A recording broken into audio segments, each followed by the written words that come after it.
discussing litigation matters. So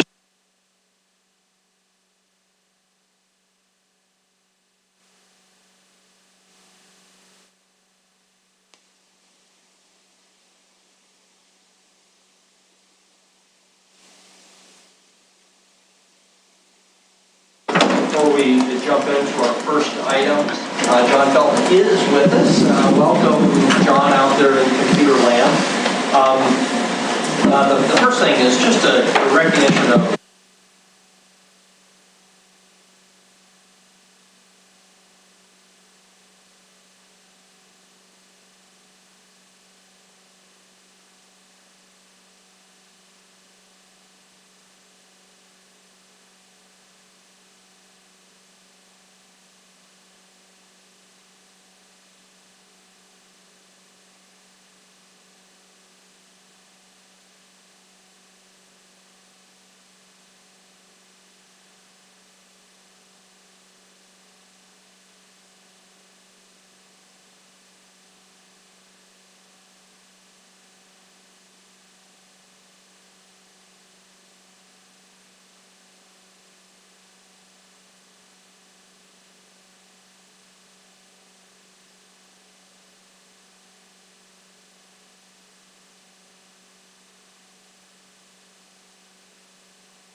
the map is fairly daunting.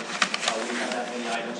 And one issue is many of these items are a bit of amorphous. So they don't call for quick and simple yes or no.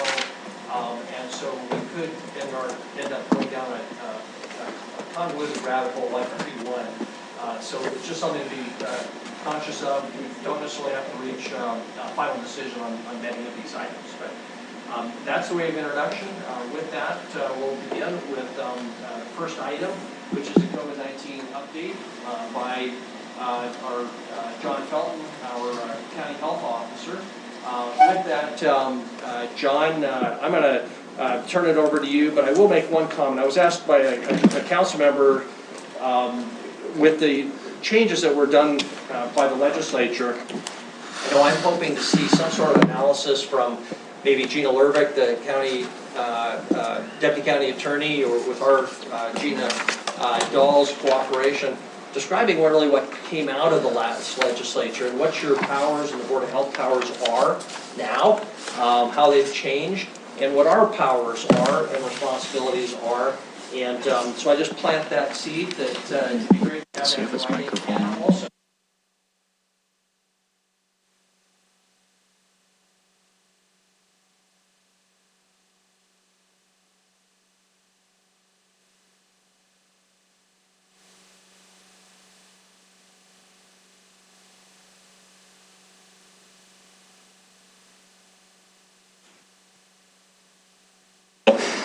with that invitation, I'm going to turn it over to you. And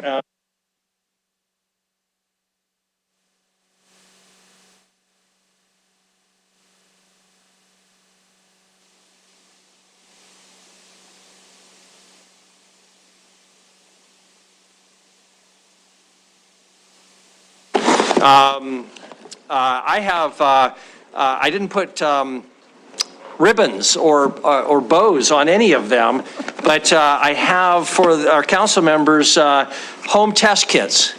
And 1, 2, 3, 4, 5. And so I'm going to hand these out, and Councilmember Neese, I'll put his in his box. The thought is, council, if you're ever feeling a bit under the weather and you think you might have a reason to test, or you've been exposed to somebody before coming to a council meeting, or if you've got another meeting with other city staff, your judgment as to how you want to use this, completely up to you. But I know these are a bit hard to find, so Merry Christmas. And if I see your name on these selling them on Craigslist, that's not the point. So you have an end to these? You have an end where we can all get. I wish I did. No, I just. Free, online. I'm sure John will tell us a little bit more about how we might be able to get these, and our insurance companies are supposed to be paying for them as well. So, yeah. So hopefully we can find them. John Felton, it's all yours. Thank you, Mayor. Thank you, members of council, and to you new members. Thank you for stepping up and serving our community. You gave me a nice segue there, Mayor, because as I start sharing here, do you see that slide? We can see all of your slides, including the one down the side. So yeah, get free at-home test. There you go. Thank you. Okay. So the test is a good segue. This is the new federal website, covidtest.gov. It was actually supposed to go live tomorrow, but it went live today. I went on and tested this. It is really simple. It took me less than 30 seconds to order 4 tests to be delivered to my house. Of course, the next step is to make sure it actually gets there, but the ordering process is really simple. Also on testing, Riverstone Health Clinic, our community health center, received a significant number of tests through a federal program that provides those to community health centers. We had a distribution site up in the Metro parking lot today. Of course, it wasn't the greatest day, but today we handed out about 2,300 of those test kits. That pretty well takes care of what we have. We've given some to other organizations, and we've given some to our staff and employee health, and we held some back for our clinic patients. As we get more, which we hope we will this week, just keep an eye on our website and our press releases, and we'll let people know where they can get those tests. They are free, and they are home tests, and we also provide with everyone who takes the test a process for reporting positive results. So that was a good segue, Mayor. Let me just jump right into the data here. This is from the Brown School of Public Health. I often show this. This is yesterday's report. If you look in the bottom right there, you'll see Montana, 52nd. There's more than 50 because they do include the District of Columbia and some of the territories. But we're 52nd at 99 per 100,000 per day. That's near our peak historically.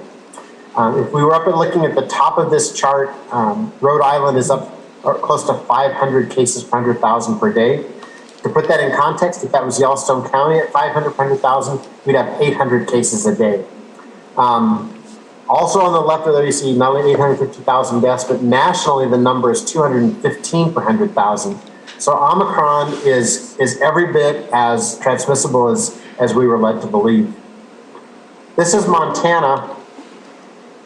So here's our 2020 surge, here's our 2021 surge, and this is 2020. This is our 2022 surge.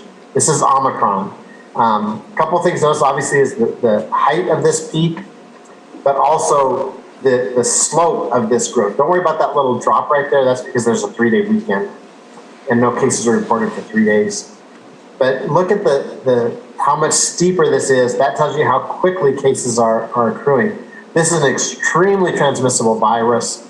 I will tell you that in our organization, we have, we've been fully masked. We have gone to remote meetings. Even among our senior leadership team, which is fully vaccinated, fully boosted, we've gone back to remote meetings. I would encourage you, Mayor and Council, to think about going to more remote meetings, hybrid meetings.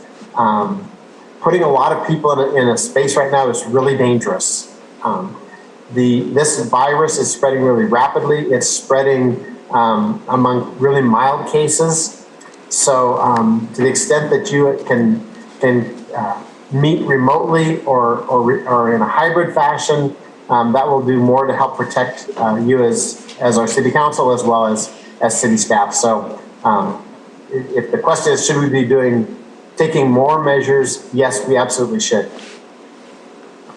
This is Yellowstone County, and you can really see this peak. We had, you can see we went over 450 cases.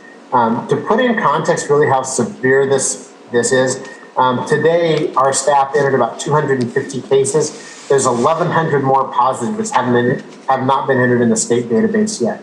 Our staff came in yesterday morning. We didn't take Martin Luther King Day off, we take it as a floating holiday. And when we opened up the doors, there were 1,300 new cases, positive cases waiting to be entered. So these large numbers are actually lagging as to what's really going on. Again, note how fast that's going up. Here, when we look on a weekly basis, I would point out that our medical technical team, the Unified Health Command, revised our target numbers. This is because we now know what we can manage in terms of burden on our healthcare system. So red has now moved up to 50 per 100,000 per day, which for us is about 80 cases a day. Yellow has moved up to 20 per 100,000, which is about 33 cases a day. This last week, we were at 150 per 100,000. You can see in our two peaks, we've never come close to that. This is Omicron at work. Here you can look at the state and our county together. You can also see we're starting to move up in terms of the proportion. Montana is lagging the nation in the Omicron surge, and Yellowstone County is lagging the state a little bit. So we are not at our peak by any means. Most people think that our peak, if we follow what other states and communities have seen, Omicron goes up really rapidly. It peaks out and comes down. But we're probably still several weeks away into early February before we see the peak if we follow the pattern that others. Just bear in mind that we are behind the rest of the nation. When we look at cases on a monthly basis, you can see that through the first, really the first 14 days of January, we have almost tripled the number of cases in December, and we've equaled the number of cases in November. So you can see that if this continues, we are really in for a lot of cases. This is a new chart that we're using to look at the rate of increase and the rate of decrease. So just to kind of orient you here, this is looking at the percent change in the number of cases from the prior week. So if cases are declining in this green section, if we have 50% of the case, a 50% reduction, that means we have half the cases we had the week before. If we have more than 100%, that means we've doubled the number of cases. So you can see for the last 3 weeks, we have doubled. So let's just imagine that this week, ending Christmas, we had 400 cases. That means we'd have 800 cases this week, 1,600 cases this week, 3,200 cases this week. That is the definition of exponential growth. The other thing we're seeing that demonstrates really how significant this virus is spreading is our test positivity rate. Again, the medical technical team has moved these numbers these target areas based on now much more experience. So yellow status starts at 10% and red status starts at 20% positivity. We have never been above 18% until the last 2 weeks. We've been at 20% and 26%. When we're looking, that's all tests. When we look just at symptomatic tests, we're more like 35% positive. This is something we watch really closely, which is what is the burden on our healthcare system?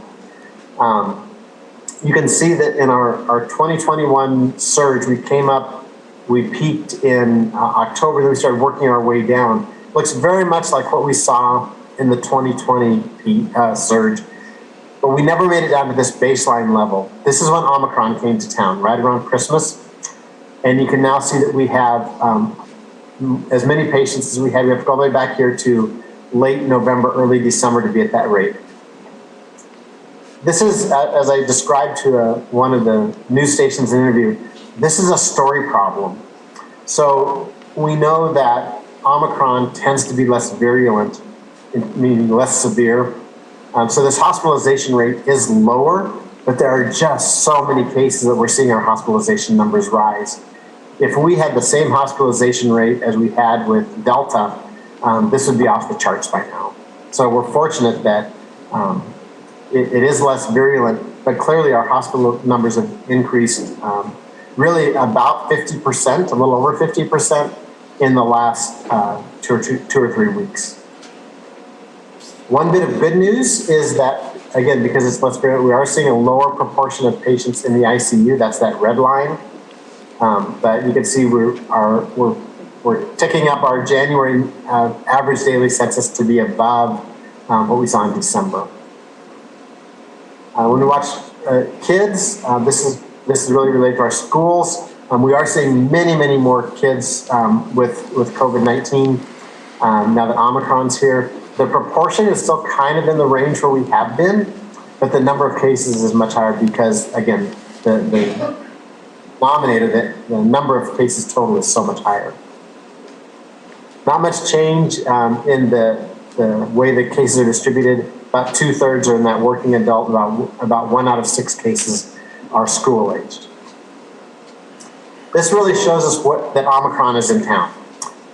So the orange line was the proportion of cases that were subtyped that were Delta. So you can see starting about the end of July through the middle of November, or middle of December, it was just all Delta all the time.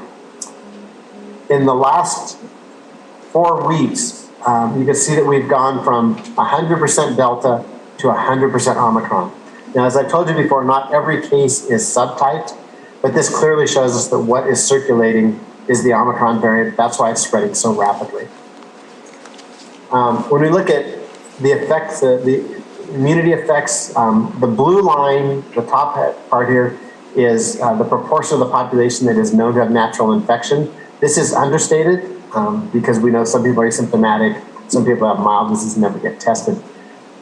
What I would show you to kind of look at here is the slow rate of increase of this green compared to the rapid rate of increase of the blue. This tells us that vaccination rates are lagging infection rates. We've given now over 200,000 doses of vaccine in Yellowstone County, and we have right at about 80,000 people who are fully vaccinated. So remember, the vaccines really started arriving in middle of December, started going out to the general public in January. In a period of about 4 months, we went from 0 fully vaccinated to 50,000. In the last almost 9 months, we've gone from 50,000 to 80,000. So this line is fairly flat. This is the high demand period, but we're still vaccinating more people, but it's pretty slow. This one looks at doses on a weekly basis. So the blue line is how many doses we give on a weekly basis. So we're still giving, this is read on the left-hand scale, between 2,000 and 3,000 doses a week, but we have less than 500 a week that are becoming fully vaccinated. So a lot of these increase here is people are getting third doses and booster doses. We are still giving new doses, but it's pretty slow. This is a week old because the new information that just came out late this afternoon, showing that now when you look at eligible Montanans, 50% of Montanans are vaccinated. And now the new number for Yellowstone County is also 53%. Bear in mind that doesn't include anyone under the age of 5. So our actual vaccination rate is under 50%. When we look at who has had at least 1 dose, we're well protected at the upper levels. That's part of the reason we're seeing less deaths. Also, the current virus is less virulent, but we still have a long ways to go on the younger population. When we look at age cohorts, again, this is a week old because the new data just is coming out. These first 2 sections are our school age population. This is 5 to 17. You can see it's pretty small. The working age population from here to here is 25 to 64. About half those people are vaccinated, and pretty good coverage among the older, more vulnerable groups. And then the last thing I'll point out here, this is COVID-related deaths. So bear in mind, this means anyone who the attending physician has put on the death certificate that COVID was either the cause of death or a contributing factor. Again, I've said this to before, so some of you are newer. If I have COVID-19 and I get hit by a truck, I bet it's not a COVID-related death. Because my COVID would not have been a contributing factor to my death. So it's only when the attending physician determines that COVID was the cause of death or a contributing factor. Fortunately, you can see we've had a significant slowdown.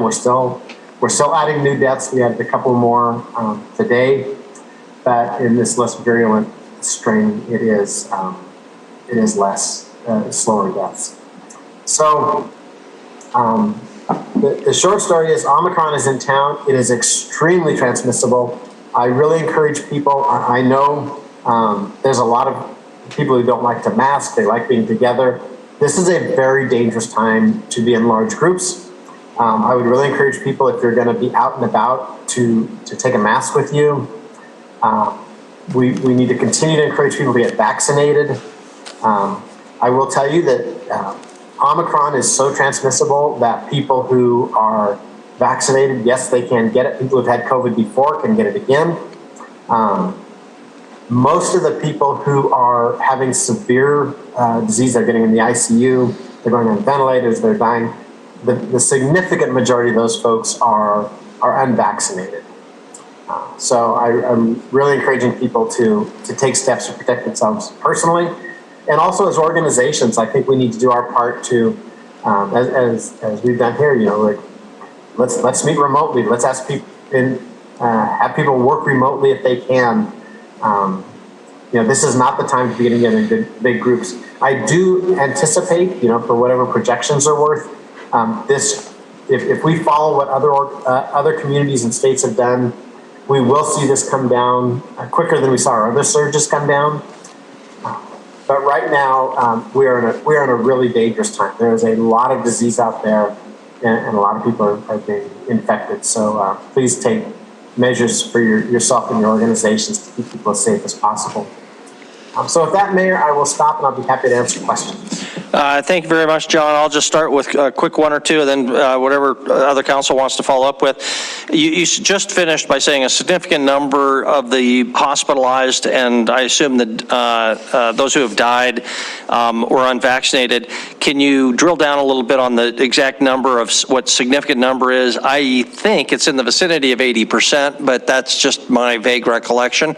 And then also, can you comment on the shift in impact by age from Delta to Omicron? So what percentage unvaccinated, and then age shift, if any?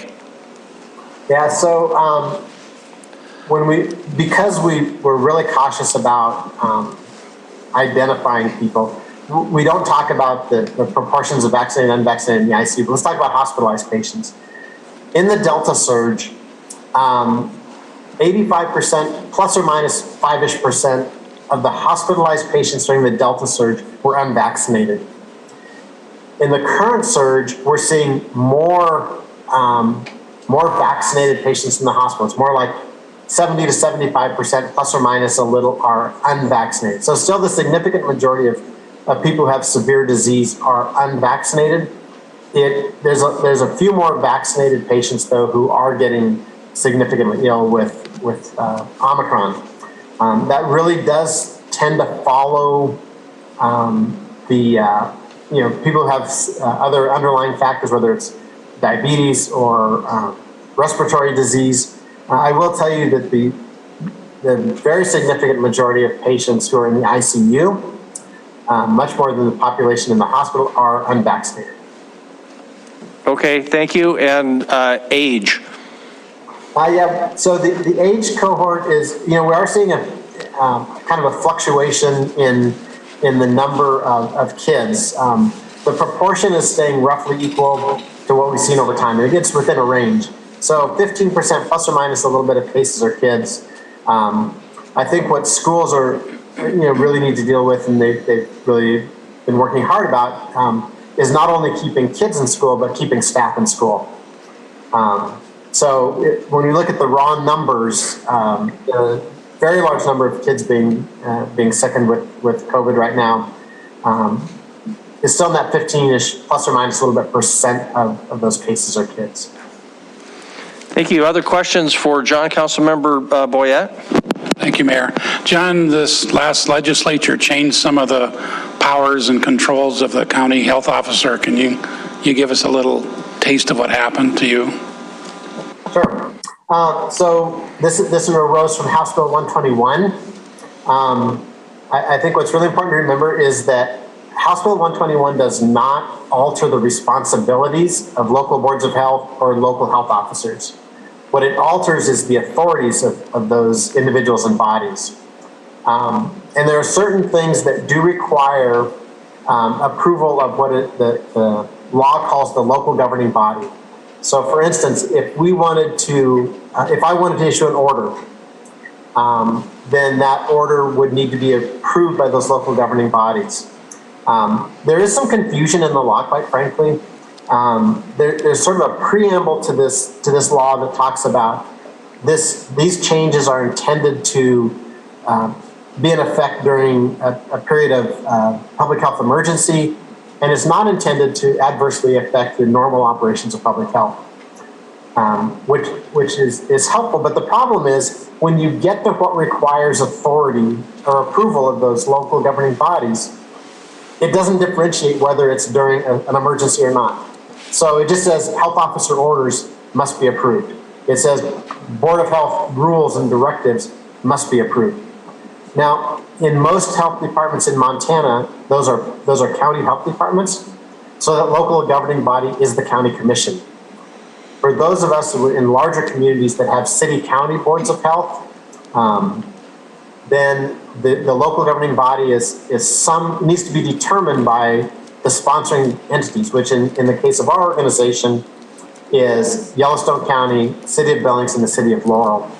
So we really do need to get those bodies together and determine how we're going to do this. Quite frankly, I don't think we're going to see, the issue is not likely to be related to COVID because there's clearly not much appetite for mandates in terms of limiting hours of operation or limiting group size or things like that. The concerns I have are more about, imagine that there is a restaurant somewhere that is unsafe, unsanitary. You could argue that I can close that because that's not related to a public health emergency. You can argue that the law does not differentiate that. As a practical matter, we're gonna act in the interest of public health, but we do need to work out what that's going to be. So we need to be able to get those two cities in the county together to determine how we do it. Now, there's various options. One option would certainly be all three full bodies need to make a decision, the two city councils and the county commission. Those three bodies could come together and reach an agreement where they have a subset of those bodies. I think we just need to figure out what we're going to do before it really becomes a problem for us. Thank you very much. Other questions for John? Councilmember Purington? Who initiates that, John? I'm sorry, I couldn't hear that. Who initiates that process that you're talking about? It's the responsibility of those three governing bodies. It really is, they need to determine. So whether that is at the level of the elected officials or the level of their staff, I guess that really depends on what those bodies choose to do. And John, I'm just going to push back on that one a little bit. I think the question was who initiates it. We know that the three governing bodies have to approve it, but I don't think you really want me snooping around and doing what you do every day. No, I misunderstood the question. I thought she was asking who initiates the development of that governing of the local governing body. That was it. Yeah. So just to confirm, can we look to you to bring these issues to us when needed? Right. The question is who is us? So let's imagine a scenario where the state law or the state rules change and we need to change one of our local rules. Under the new law, those local governing bodies, that local governing body needs to approve our local rule.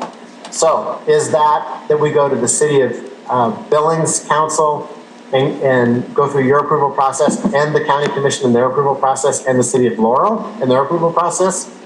If so, can any one of those veto that? Is it a majority? That's what needs to be figured out. Or do those three bodies say we have a subset of X number of people, of our elected officials who are going to serve in that capacity? That's what needs to be figured out. Yep. Sounds like we need an MOU or something, and we should be getting together. Yes, it's important that we do that, but that needs to be developed. That needs to start at the level of those governing bodies. I, as the health officer of the Board of Health, we don't have the authority to tell you we need to do that. I'd say it needs to be done so that when the time comes, we're ready. Yeah, and time is often of the essence, so just so it's clear, as far as I'm concerned, if something is happening, the ball's kind of in your court to rattle our chain to make sure whatever has to happen happens. So the door is always open. Councilmember Purington? Well, just as a follow-up that, because I think we're just kind of pushing it off to the side, is that we've been trying to have our quarterly meetings again with the county, school district, and local legislators, is that I would hope in the very near future that we can have some sort of a joint meeting with the county commissioners at least. And I would say if Billings and the county can come up with something, then Laurel gets overruled. So, but, to bring them to the table too, just to discuss that. And if Billings has to take the lead on that and say we need to get together, whether it's an ad hoc committee of council members and commissioners, then I say do it and just get it over with rather than let it hang there. Okay, thank you. Anything else for John? Just a reminder, we're kind of at our half hour, so we'll try to wrap up. Anything further, though? I don't see anything. So, John, please stick around. We need to have public comment on this item, and probably won't take too long. So thank you again for your efforts and for your staff's efforts. Okay, I had a little trouble hearing. Did you ask me to stick around for the public comment? Yes, please, for just a minute in case something comes up.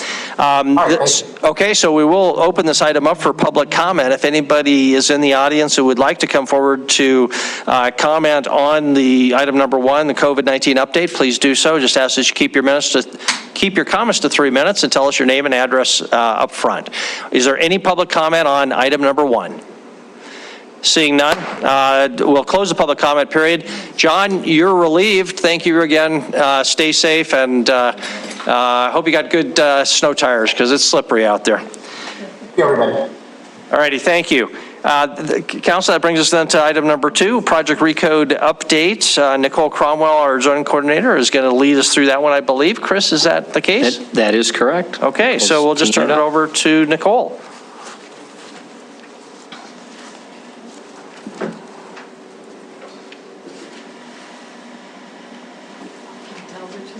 Thank you.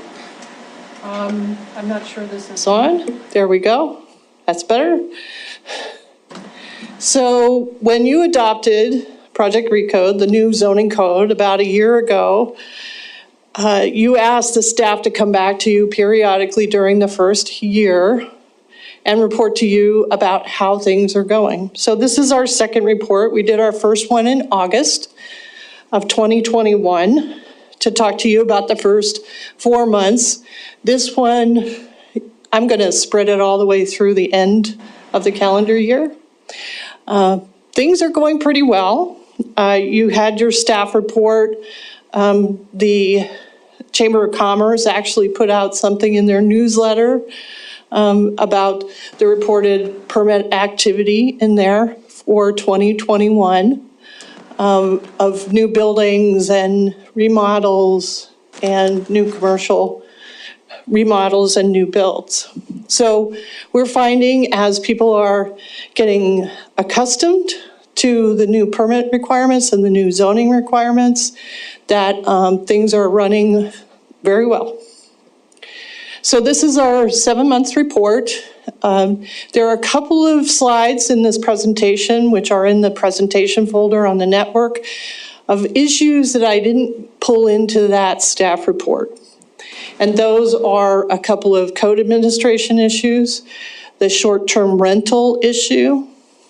So we'll cover those in future slides here. So reporting all those code challenges that we're looking to monitor and make adjustments, possibly. We haven't determined finally that we need to do anything on some of these issues, but that would be part of your year-end report, which probably won't be to you until May of this year. You kind of, although I might get kicked out of May because that's usually budget work sessions where you have 5 in a row on budget. In any case, By that time, you will have seen the housekeeping ordinance that we're working to develop to clean up all those minor typos and clarifications. So that will have been completed. We're trying to time that ordinance right. We do have a lot of zoning activity that's coming forward to you. Lots of new annexations and planned neighborhood development zone changes. So we want to make sure we're not going to burden you with the housekeeping ordinance when you're doing 6 zone changes on the same night. So also staff, caseload, workload is a part of that as well. So we're still working on and monitoring these kind of 3 major categories. Intercode consistency, and that, there are 28 sections of the city code. Zoning is just one of those. There are many other parts of the code that refer to the zoning code that we need to maybe update and correct. So we're going to collect all of that, a consistency plan together for you. Residential site design, some of those issues are in the table of the staff report. Everything from administrative relief for setbacks to the build to zone averaging, which isn't working exactly how we thought it would work. It's actually preventing some remodels as opposed to being flexible and helping. So we're looking at that. And then administration of the code, kind of the processes and things we need to do on a daily basis, whether that's processing a sign permit or a zone change or a special review. So intercode consistency, as I said, we'll have a consistency plan for you at the year end. The final warranty report to you that will compile all of those cross-references in other parts of the city code that need to be amended or corrected. As I said, the block face averaging is one of those issues that we're looking at. It was intended to make infill development more compatible or blend in better into neighborhoods, but we're finding that, especially in some neighborhoods, that it's not allowing people to add on to the front of their dwellings, which is, in many cases, the logical place to do it. The rear of properties usually has the most conflict with utilities, gas, electric, sewer lines, whereas the front, you don't have as many conflicts. So we're looking at this and saying, how do other communities deal with this block build to zone block face averaging? And what are some of the relief valves that they've built into their code to make sure that we're not inflicting some compatibility where it's not necessary. The front load garages in the mixed residential zone districts is still an issue. We still intend to work with the Home Builders Association and talk with them about some possibilities to allow a front load garage on a mixed residential structure. Whether that's, in an NX1 zone district, you can build 1, 2, 3, or 4 family dwellings. So if you're building a 1-family dwelling in an NX1 zone, is it really necessary to require a side or rear load garage? Or is it really more critical when you're talking larger numbers of units in larger structures? So we're going to look at those issues, look how other communities allow some front load garage designs in a limited fashion. The picture on the screen here is on the 800 block of Avenue D, and this is a long row of townhomes. I think there are 19 units here, and every unit has a front load garage. But they've spaced them apart so that they're combined together, so there are not so many drive openings. But when you get multiple drive openings along a street frontage that's intended to be a walkable space, it causes a lot of conflict.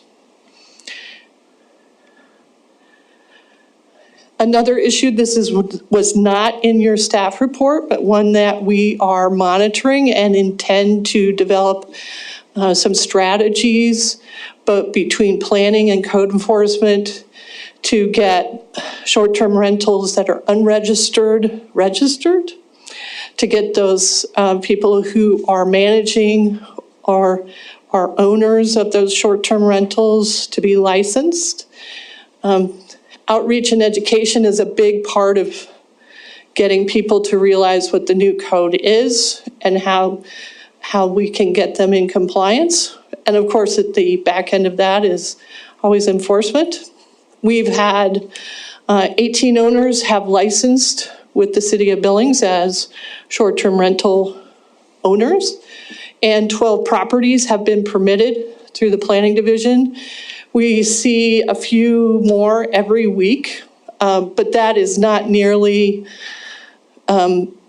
representative. It's not even a small percentage of the known locations of short-term rentals. So we need to beef that up. We have had complaints from 3 neighborhoods in the past year. There were 4 complaints total, so there were 2 from the Pioneer Park area, 1 from the Rimrock area, 1 from Central Terry. All of those have been resolved. The owners registered the properties and got licensed through finance. Administrative relief, we're still monitoring that. We want to make sure we're not giving people the impression that they can ask for administrative relief and go to 0 lot line setbacks. So, and residential buildings in mixed-use zones, the current code doesn't allow rebuild of a totally residential structure in a mixed-use zone. And that's kind of a blunt instrument to use. So there may be some criteria that we can develop to say, okay, in this zone, in these zone districts, you could rebuild a multifamily structure, but not a single family or 2 family. Because most of our mixed-use zone districts are on highly traveled arterial streets. And you probably know some of these very sad looking single family home properties. So it may be that we need to adjust that tool to fit the particular situation for the mixed-use zone districts. Zone change applications required at the time of annexation. The code says everybody must submit, but there are properties that the zoning for the property upon annexation is obvious. It's surrounded by one particular zone. It's already developed. We had one earlier this year for a property up on Highway 3 that was a rural residential zone, and they just wanted to come in the city for services, and we made them do a zone change, which required notifying everybody within a quarter mile, 2 public hearings, actually 3 public hearings, along with the annexation. It seemed a little too much process for something that seemed so simple. So we're going to look at that. More code administration. A second public hearing is now required for zone changes at the second reading. Prior to this code amendment, it was always on consent. Does this add value to the public process to require a second public hearing? And the quarter mile notification requirement for zone changes for applications, any application within 600 feet of the city limits. So that would be all of your planned neighborhood developments because they're annexing to the city. That also means that someone that's close to the city limits but already in the city would be notifying, people a quarter mile away, some of them in the county, some of them who maybe have never even driven by the property at all. So is this over notification? Plus, it's expensive.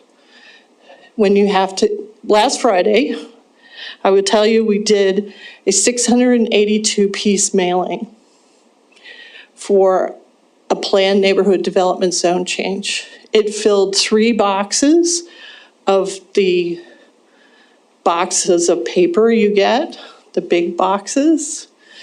That's an expensive mailing. We don't charge extra for that on our applications. We have one flat fee. Plus,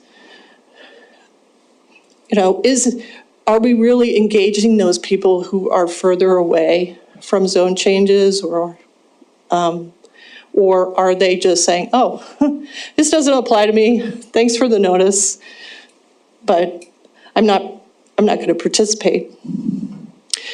So the final one is the one that came up last week, which was about siting and building compliance for redeveloped sites under special review approval. Is it 100% compliance with all of those siting and building requirements for that zone district? Are there decision criteria that can be developed that the council and the zoning commission could review and say, okay, for this site, redevelopment, special review, we're going to require these issues to be 100% compliance? And what is the nexus between the requested special review and those site upgrades? Most land use law, particularly in the area of conditional uses, quasi-judicial decisions, your request for a condition of approval has to meet a nexus between what is requested and what you're asking for. So, and special reviews are not always going to be bars and casinos. Special reviews in the future might involve daycare centers, bed and breakfast locations, churches and residential zones. So probably all you're thinking about right now is the next bar and casino that comes in, but also think about that daycare center that wants to convert the previous church. Maybe they have a non-conforming sign too. What's the nexus between the requested condition and the proposed use? And, whoops, I went backwards. Questions? Thank you very much, Nicole. Council, where would you like to start? I'll just start off with one on the special review, or I'm sorry, the issue of short-term rentals. What ideas might there be out there to improve the compliance rate now, which is apparently very, very low on the registration? Can we be working with the Realtor Association, for example, to get the word out? But ultimately, what's our stick? I'm sure there's some carrots, but what are the sticks? Well, just like any zoning code violation, the stick is you could get an infraction citation. Typically, if there's a complaint, right? We're still dependent upon that complaint. We're still working in that mode. But of course, the Public Safety Mill Levy has approved additional resources for code enforcement, which will allow them to be more proactive. And maybe on special projects like this, it could be more proactive. It's easy enough for us to register as a VRBO or an Airbnb guest and find out where all of these locations might be. Some of them only give you general areas. Some of them give you very specific locations. Also, we need to, I know this was one of the issues that the short-term rental owners brought up when we were talking about this, is that some of them do longer-term rentals during part of the year and then switch over and do really short-term rentals by the weekend on other parts of the year. So they are short-term rentals, but only for part of the year. The decision at the time was, well, if you're doing it for any part of the year, we would want you to register and be licensed so we can track that use. Getting people to register has to provide a benefit to both the consumer and to the community, and to the rental owner. So we've made it as convenient as possible. It's all online. We've provided checklists for people to just check off, yes, we meet all of these code requirements, and it's generally a process that takes less than a week for us to pull that in, review it, get the approval out to the short-term rental owner. As I said, it's going to take some education. We'll have to develop some public outreach materials, Facebook page blasts. We do have some known advocates in the short-term rental economy, and we can ask for their help as well to get the information out there to everyone who has yet to register their short-term rental. Okay, thank you. Other questions, Councilmember Puritan? Well, I'll just follow that up with, on the short-term rentals. So you're saying that you want them to register so that you can track their use. Also, what would be the carrot or the benefit? With us having a large regional medical facility too here in Billings, and especially it played out during COVID as well, that there were a lot of traveling doctors, nurses, and other healthcare providers that were using these short-term rentals. So I do see a benefit of having these for people to register them. Possibly, if there was some coordination with their Chamber of Commerce to be proactive as a business, to be proactive business-wise, is that they would have a list of these so people could go, because a lot of times when you go into a community, that's where you're going to go, is the Chamber of Commerce. Mm-hmm. And for people to register, then they would also have to have that business license. Do you know with Airbnb and VRBO whether or not you have to have a business license to show them that you are legal within the city that you're planning to have one of these? I don't know that for certain, but there is someone in the audience who does know that for certain. Would probably answer that question for you during the public comment. I know it is helpful to be advertised on one of those platforms because they help you with advertising, with getting guests, with booking rooms, with paying your state fees and taxes that are required. So I'm sure that there's a level of compliance that those platforms do require the short-term rental owner to adhere to. And just to follow up. So Okay, then Councilmember Boyette, Councilmember Shaw, and Gulick. Okay. So just real quickly, it's my understanding that a lot of the real estate agents have started even doing this because they know when the properties come up for sale, they know whenever they're available, and they can buy into them. And so whenever you say we need to educate our realtors, they probably already know that. Some of them do. Yeah. We did a lot of presentations on the new zoning code before it was adopted. We did cover short-term rentals at least a couple of times with the Billings area realtors. And some of those real estate agents are actually getting into the property management part of it, not the ownership part of it. So they're working with owners, multiple owners in some cases, to manage those short-term rentals for them. So we're seeing that as well. So one of the issues I didn't bring up was that when we adopted this starter set of regulations, there are other communities that had limited short-term rentals by neighborhood, by block face. And we didn't adopt that because we really didn't know what's the pattern of these in Billings. Is it going to be an issue where entire neighborhoods are bought up or converted from owner-occupied or long-term rental occupied to short-term rentals, which has happened in other larger communities that are much more oriented to tourism than Billings. Our tourism tends to be business and medical focused. Thank you. Councilmember Boyette and then Councilmember Shaw. Thank you, Mayor. Nicole, I see on the staff report there's like 6 major items, but I didn't see anything about signs. So have we had any issues with signs since we spent 2 years beating it to death in Little Room? Well, the one issue that we're having now is this, I think people want us to get serious about the abandoned signs. The signs that are still up at businesses that have been closed for 6 months, a year, 2 years. So those are being handled through code enforcement.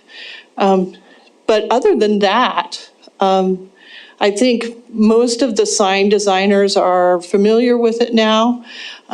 For those mixed-use zone districts, the code didn't really change tremendously from what we had before, so people are adjusting and fitting their new signs into that new code. Okay, thank you very much, Councilmember Shaw. Thank you. Okay, Nicole, so I'm just in full disclosure, my brother is a very small contractor in the city, so he's brought up a few issues to me, but I have been approached by some other small developers that feel like they're running into some trouble with infill projects, and I have expressed that that was definitely not the goal of Project Recode. The goal was to make that easier. So my question for you is, what's the best way to pass along that information to you and your team? Do you, I guess what I'm curious about is, would you rather I compile, a big long list and send it to you? Or would you rather have discussion? Would you rather I direct these people to come to planning? Do you see what I'm asking? I just want to know what's the best way to get you that information?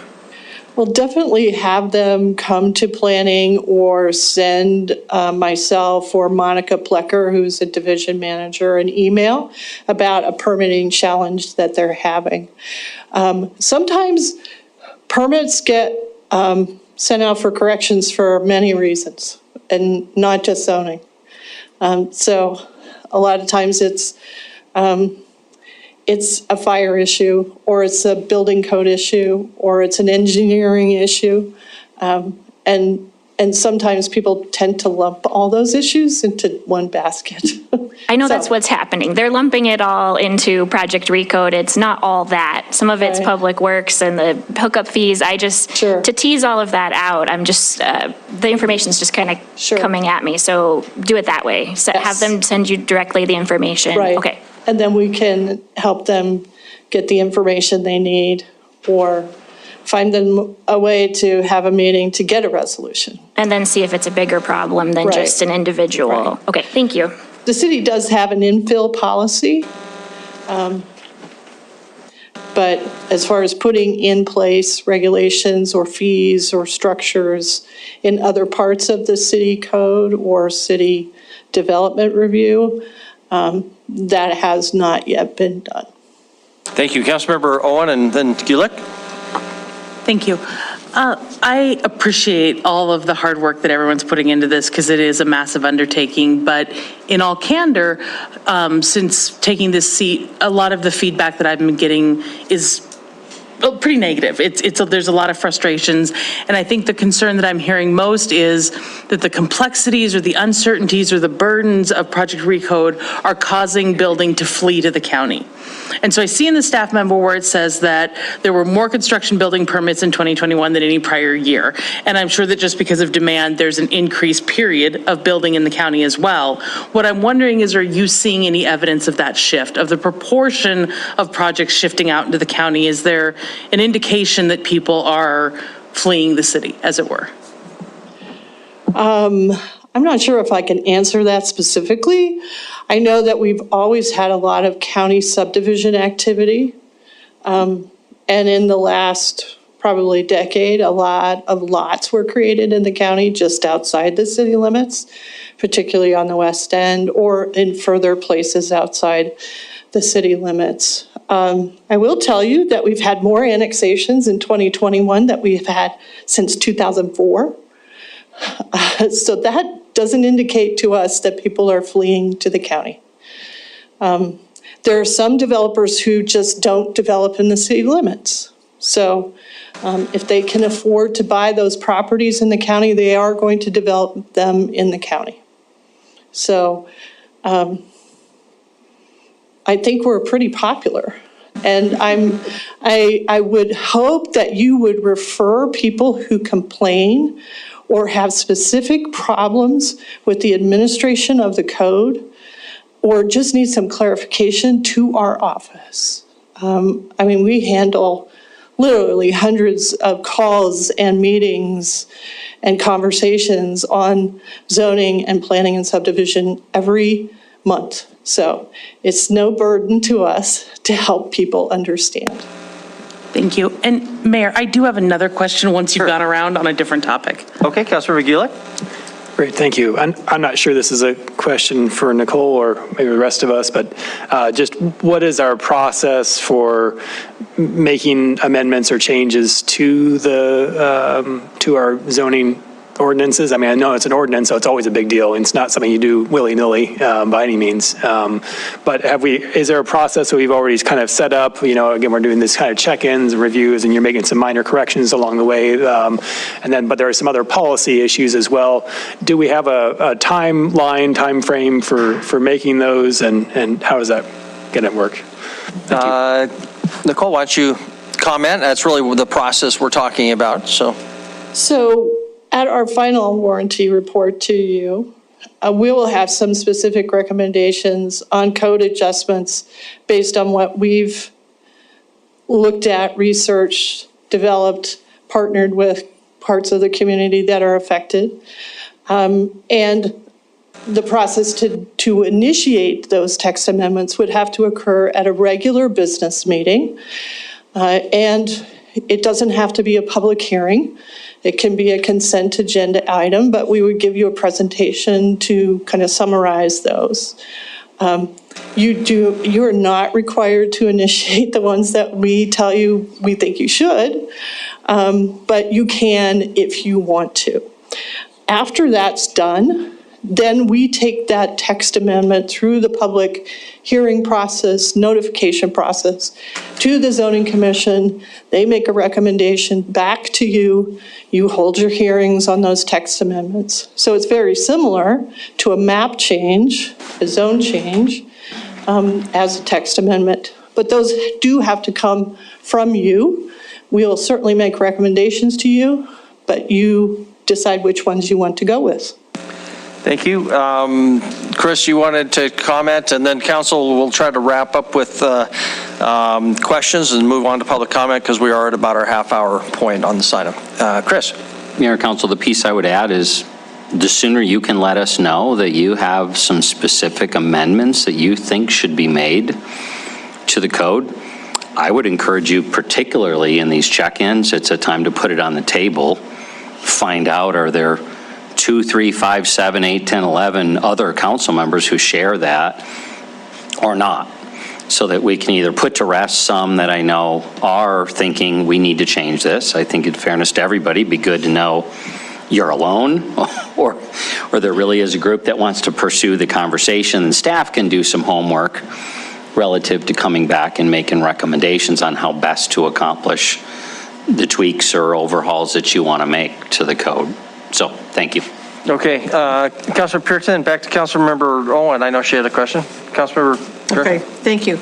Well, Nicole, I think last time whenever you came before us, she said that 95% of us working well and 5% wasn't working so well, and you're working through it. I think for the past couple of days, I've talked to those 5%ers, and so I'm sure there's others. But I don't know why they never call me. Well, you know, some say they do, but there were some things that were on your table that I was wanting to put in the form of a motion, but if that's not the process, and, you know, if we're going to do it, you know, on our own time as far as getting other council members to agree with this, I don't know that that's the place to do it, because there would always be questions for you. So if there needs to be a work session where we can hash out some of these things, but I'll just go through them real quickly, and I won't belabor them, but just so that you know, on table 1, 27303.c, the staff recommends to,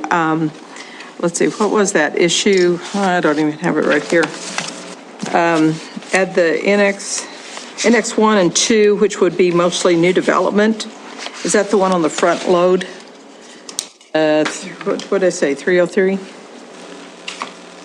The front load Yep. garages in the Yep. annex zone Yep. districts? Yeah, and this is something that's been really addressed with the Home Builders Association. In fact, the president was supposed to be here tonight, and I guess his front end went out, so he's in a ditch someplace. But, So that's 27307 and 27308 Yes. attached garage entrances? right, and I think some of that had to do with, especially with the new development.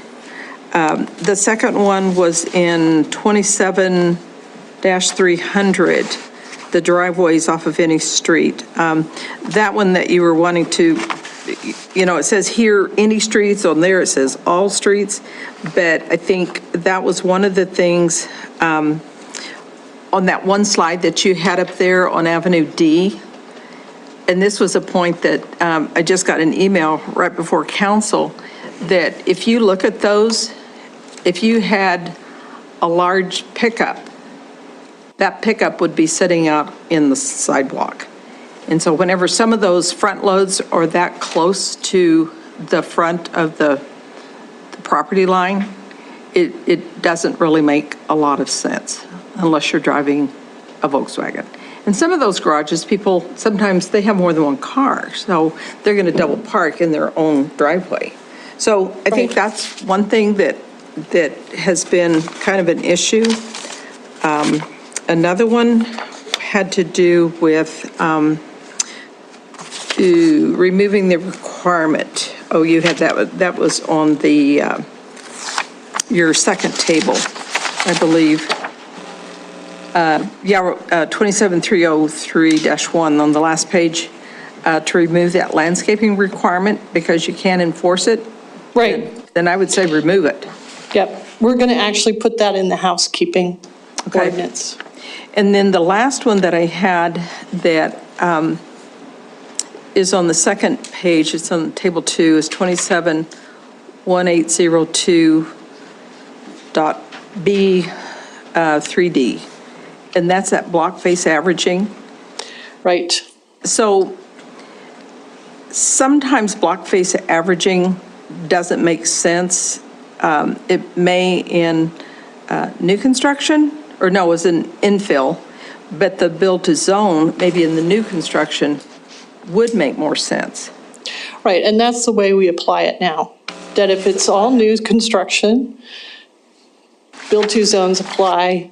If it's infill and there are adjacent structures on 2 lots either side of the infill lot, you apply the block face average. But we're still finding that we're having issues with the infill application of the build to zone averaging. And I think there's some from the HBA that really have strong opinions about that.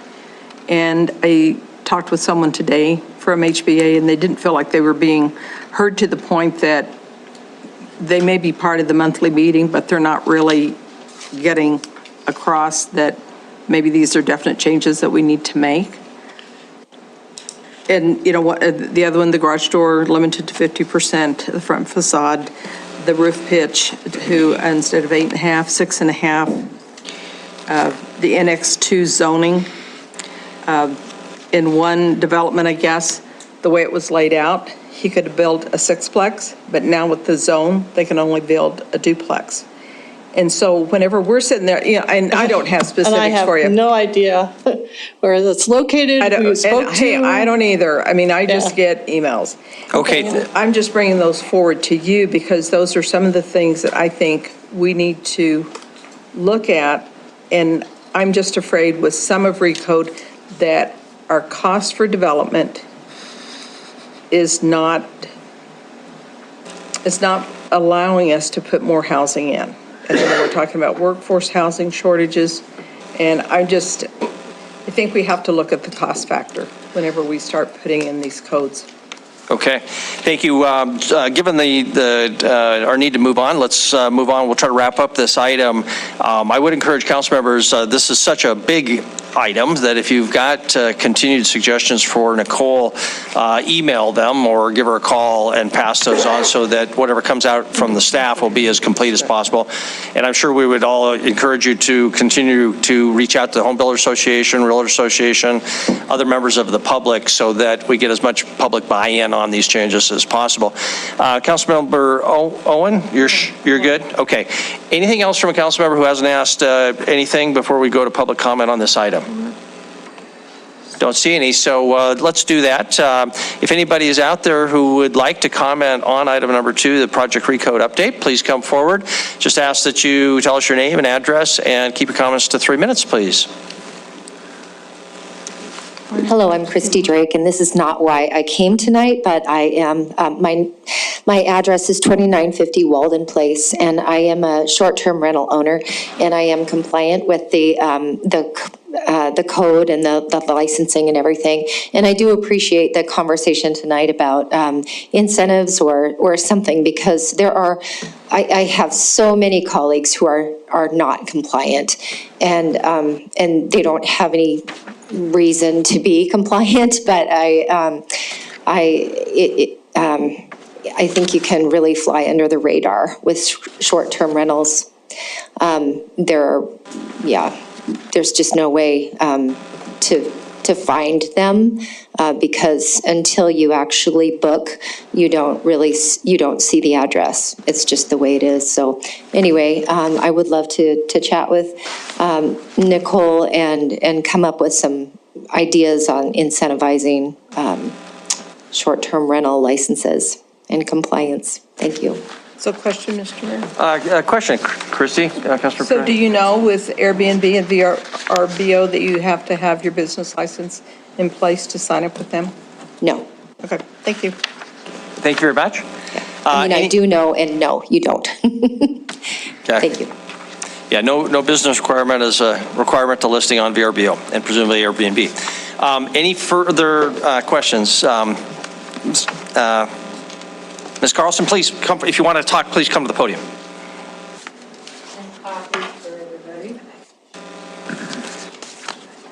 I'm sorry, you have handouts? Great, thank you. I think there's enough for here if you need more. Top one, everybody gets one. I'm sorry I don't have a printer, you're stuck with my long hand. We're working on this stuff together. And Ms. Carlson, so people can hear you, why don't you go to the podium and speak into that microphone, and then because it's being recorded, that way we'll be able to hear you. Anyone hear what I said? You should start again.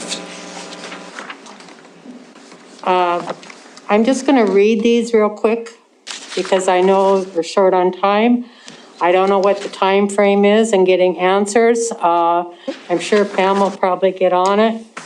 And Melinda and I have met with Mayor Cole before, and he knows the bad penny always returns, so. Okay, this is Melinda's concerns Yeah, I'm sorry, and suggestions. Ms. Carlson, we need your name and address, please. What? We need your name and address. Sorry. Penny Carlson.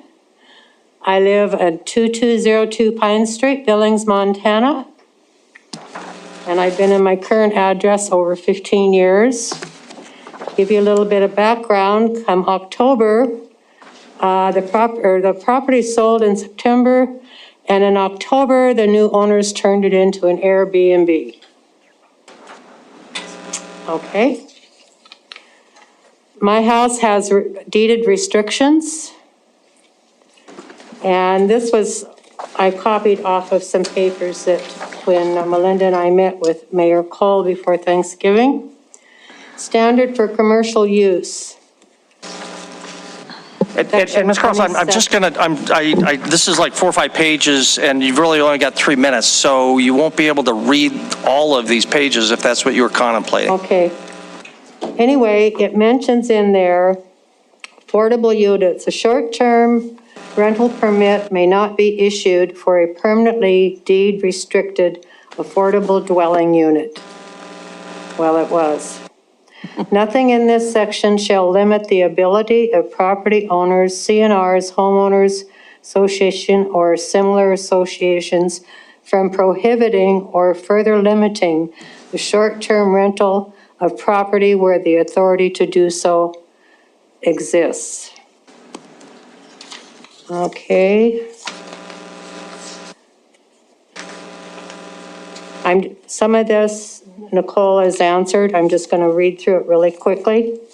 What studies have been done in Billings, residential values, realtors promoting short-term rentals, prospective buyers and renters can't compete with those sold as short-term rentals. And I'm talking about local people who live and work here. There are approximately 350 Airbnbs in the city of Billings right now. And probably most of them are not legal. And I'm not blaming Nicole. My problem, and I heard her mention it, we have a very down-home, all-age community where I live. My subdivision, the blocks around, people neighbor. They help each other. And you start getting short-term rentals in there, nobody's communicating because they're not contributing anything. And pretty soon, the few that are left are going to draw away. I'm talking about some of them have lived there in their homes for 50 years. And some are new owners, and some are renters. And we all get along. From the babies, well, I'm ancient, but people older than me. And I know I'm taking up too much time with this, but I hope you will take the time to read what I wrote longhand and what Melinda wrote. Very good. Thank you very much. Any other public comment on item number 2? Don't see any, so we'll close the public comment period on item number 2. Move on to item number 3. 2021-22 Council Adopted Priorities Progress Report. It's in your packet. Comprehensive summary of what we've been doing the last year. It was a busy year. Chris, this is your item, so we'll just turn it over to you. Thank you, Mayor. I'm not going to read the report to you. I'm not even going to highlight it. I'm going to assume you've looked at it, and if you have questions, which I would anticipate you would, we brought who I would anticipate are some of the hotter topics, right? Obviously, public safety, very, very significant over the past year, will continue to be. Maybe I should back up and say my goal here in this conversation is literally to set the base of what we've done relative to the adopted priorities. It's not, which I assume is foundational to what the next set or the update to these priorities would be going forward. But tonight I'm not trying to get at what is the update look like. So I've asked the chiefs, so you see the fire chief, police chief in the room, just because they're here doesn't mean you've got to call them up and ask them things, but you can keep each one of them up here however long you want. Debbie's here, Public Works Director, Parks Director. Those have been some of the hotter subjects of the past, and I anticipate in the near future. So I'd like to answer your questions relative to that update. As well, I have been at varying levels of success, or less success than as much as I wanted, to integrate your initiatives into the priorities. I'm not really looking for 2 priority lists. I'm looking for 1 priority list.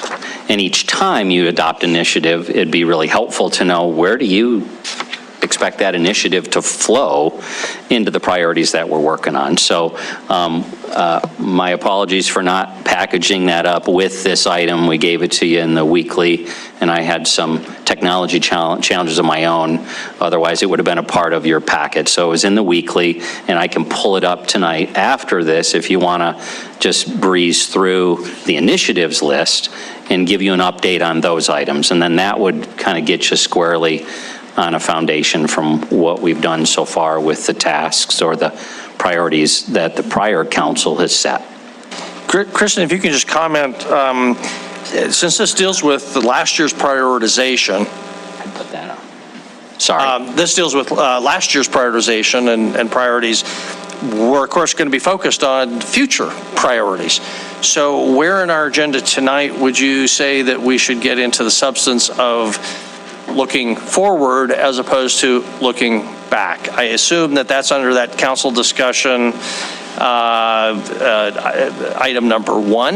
Is that what you would propose? Yes. That we hold that Yep, discussion to that point? Okay, just Correct. to try to My goal here is to clarify set for the that council. foundation, and then Okay. from that foundation, you can kind of give me some direction on where you want to go from here for future. Sure, and if people want to comment on the process last year who were involved, this would probably be appropriate for that as well. So, Councilmember Purington.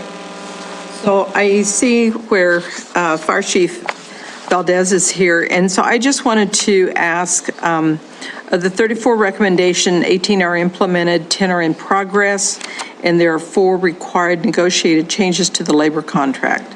2 are tied to the state of Montana. And so if you could comment, 1, the ones that are in progress, how long is that going to take? And the 4 that are required negotiated changes to the labor contract, I don't know if we can talk about those here or not. I don't know how public those negotiation conversations are. And the 2 that are tied to the state. If you could address those, I would appreciate it. Absolutely. Mayor, Council, good evening. Yeah, so we have, as the report shows, we have 18 that are, let's see, implemented already, 10 that are in progress, and then so the ones that are in progress, I guess they all depend. I mean, I can't give you a solid answer on those. One of the biggest ones that I can point out is the Mrt program that everybody's heard about. That's going to take a little bit of time to get implemented. So we just got an EMS chief put in place, has formed a committee to start working through the details. So that could take, and then also depending on when we start collecting tax revenues for that. So it's all dependent. So we're looking at probably about 9 months for that one. Another one was a contract with an ambulance provider. I literally just started the process today and searching for a third party to come help us with that process. And the reason for that, the reason why I'm starting on that now is because the first one was to implement priority dispatching, and that's been up and going since November. We feel like it's up and going now. There's some fine tuning that's going to have to continue to take place, but wanted to wait until that got some leverage and some traction. And so that's why we're just starting on the phase 2, if you will, of ambulance contract. So going throughout, they all just depend. I don't know if you want me to go through every single one of these, but they all have varying times and variables, if you will, on why and how long they're going to take. The 4 contractual issues, those are some pretty big topics. Our labor contract doesn't open up until it would be July 1 of 23. And at that time, that's when we can sit down and talk about it. And then the 2 that are tied to the state was CPSM had recommended, where'd that go?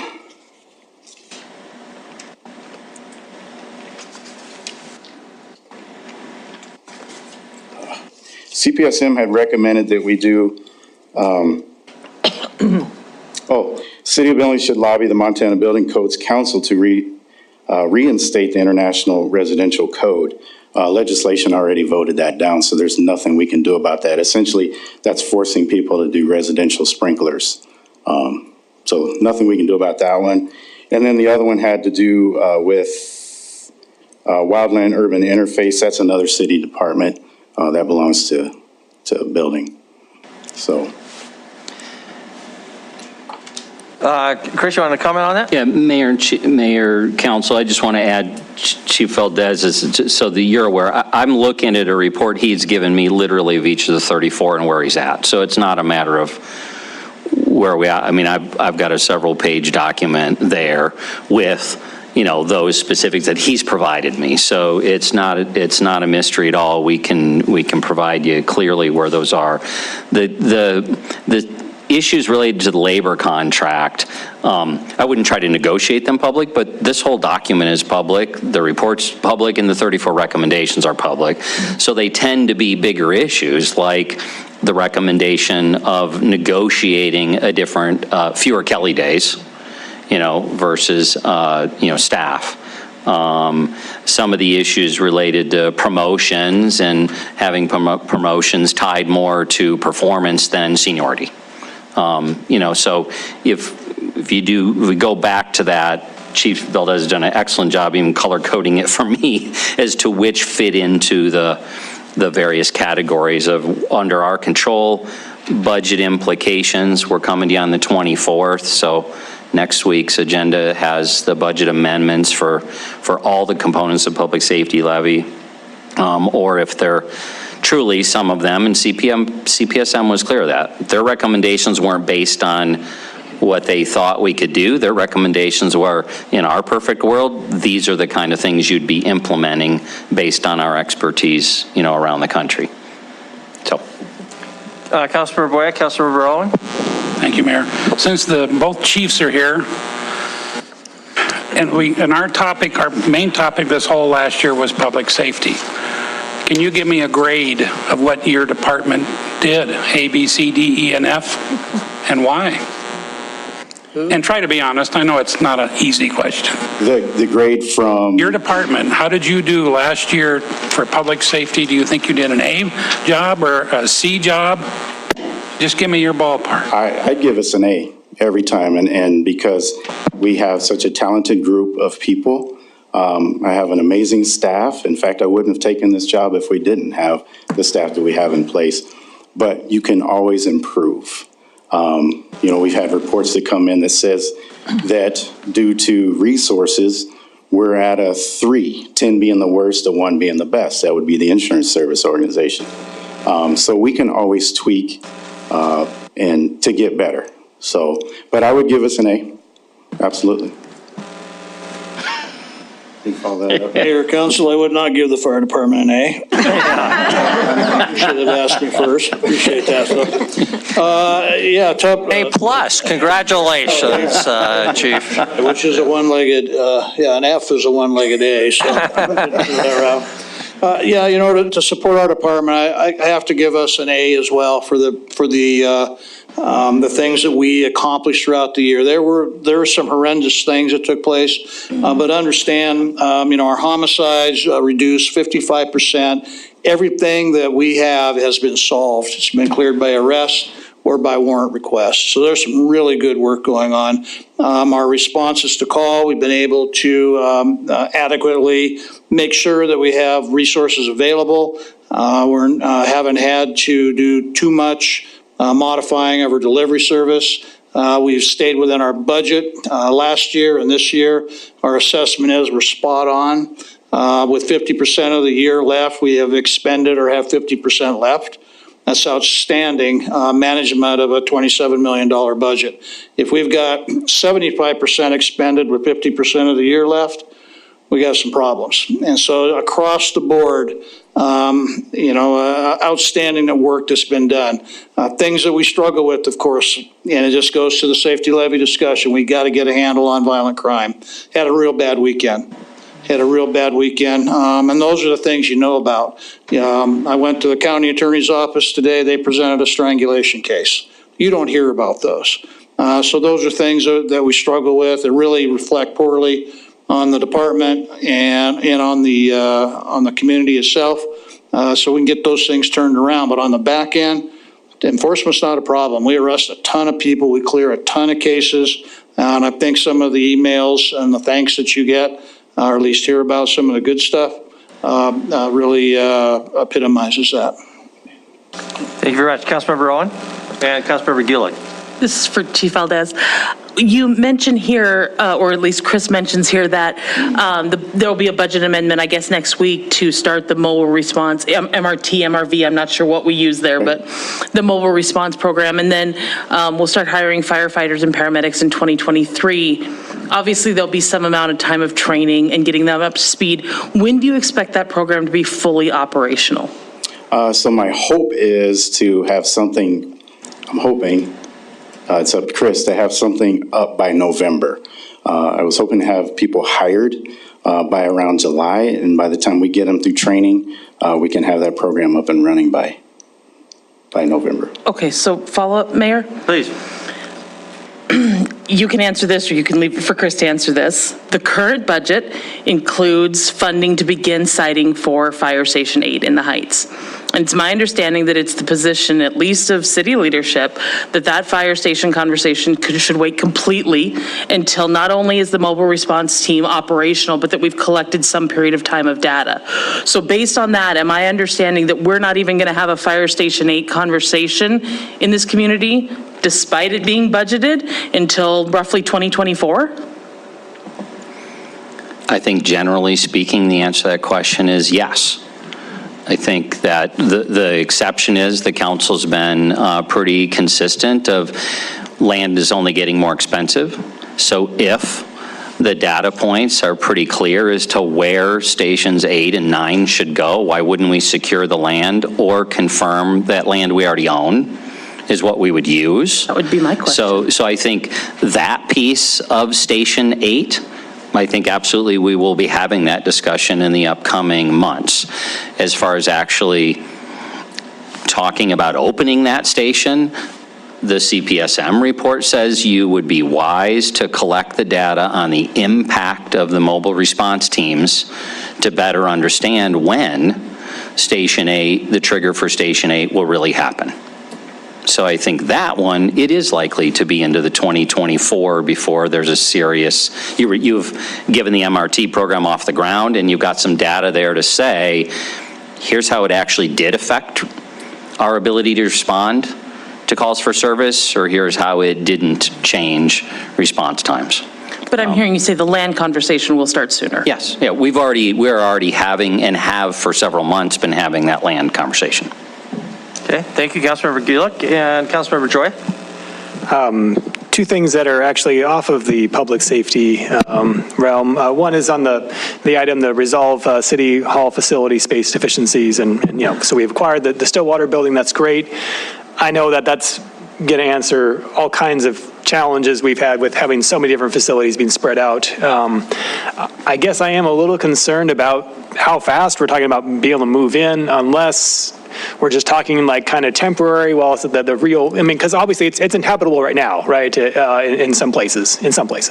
But, I mean, this is a building that should be working for us for 75 years or more, and so in my mind it should be a very high performance building. We should be like our library, we did a LEED platinum level, and we were saving something like $30,000 to $40,000 a year in utilities because we did it right. We put some additional investments in getting to that point, and I just want to make sure that we bring that same level of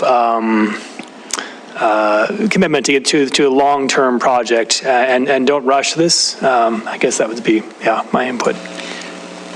Okay, it's really a comment, not a question, but if anybody from council or staff wants to comment, feel free. Otherwise, we'll go on. Kevin? Yeah, thanks, Mayor and Council and Councilmember Gulick. Yes, absolutely. What we've got planned is you should have got an invite in the email and then in the weekly for Thursday night is kind of the first of an open house. Again, we invited all the council and public.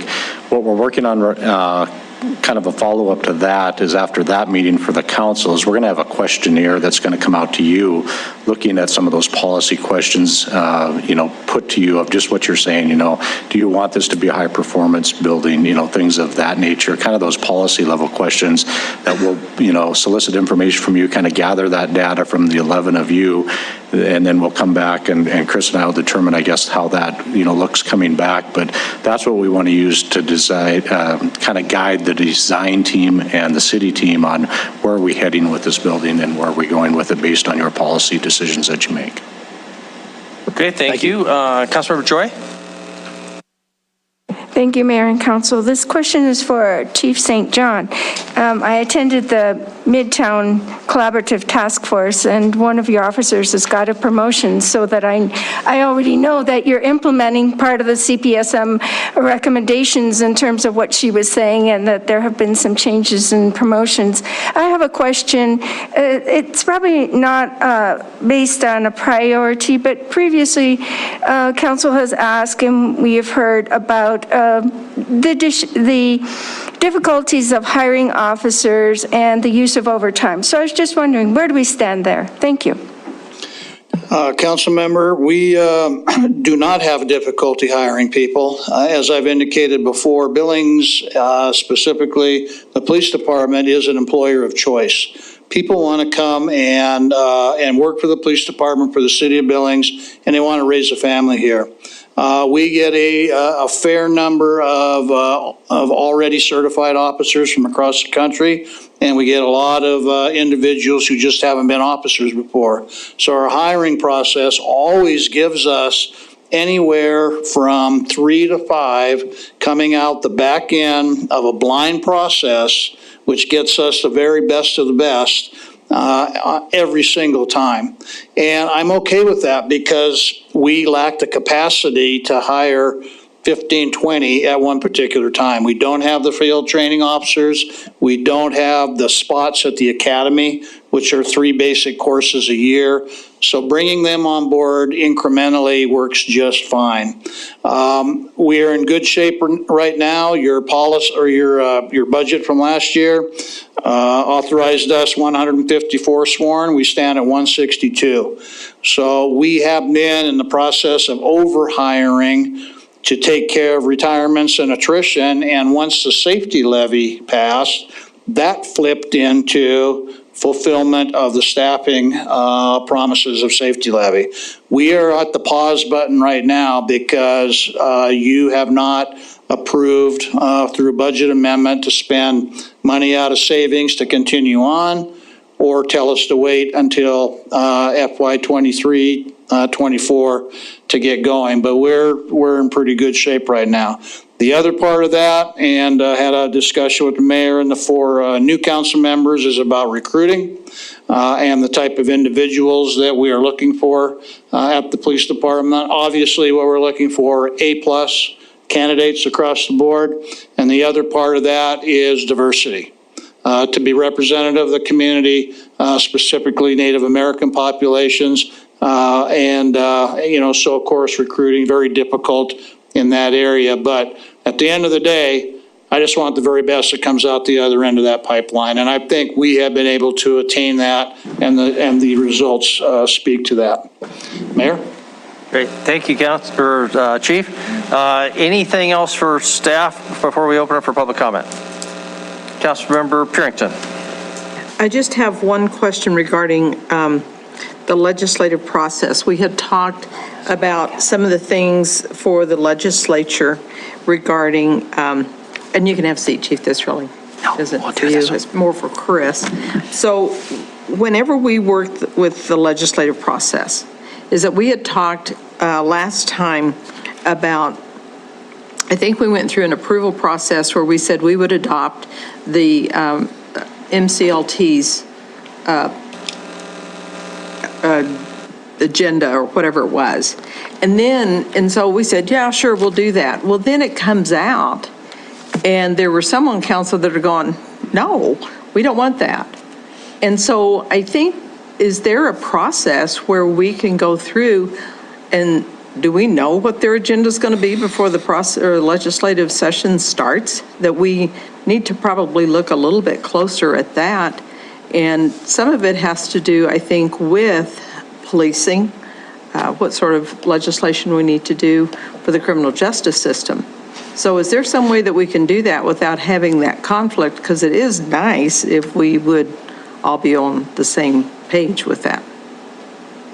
So Councilmember Purington, Mayor and Council, I don't believe we're going to find a situation where all 11 of you agree on everything.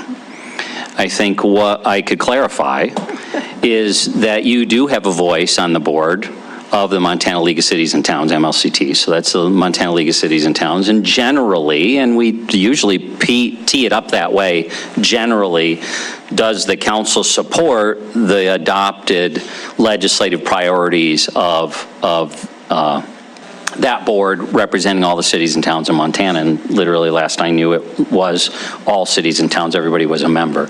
The mayor sits on that board. There are always, though, times through my 20 plus years in Montana where some things not everyone on the council agrees with. So we will either, by the majority of you saying, I get it, 5 of you don't hold this position, but as a city, we're going to promote this consistent idea with MLCT, or the opposite. I realize the league is pushing for X. We as a majority are not going to push for that, and so we'll hang back relative to whether we testify or send folks. So last time around, we had times, it's a reality, it seems to happen more than it used to, but where we had multiple members on this elected body testifying on opposite positions of legislative issues, and that's okay. In that case, we and our staff try to stay out of that conversation. Honestly, it's not really helpful for me to go testify or our police chief or some of our staff if there's a split on the council as to how you want to present, unless there's been clarity from this board by a majority, yes, we're going to promote that thing. So specific to your question, we customarily always see, because it'll happen through the league conference, we see what the league adopts, and then we're typically coming after that point where you're adopting your legislative agenda or specifics and deciding where you want the league to fit into that. Or the Infrastructure Coalition has been also one of those other entities that we've invested, frankly, a fair amount in, and they've had some success that we've aligned with. But that's how I would approach that in this upcoming session.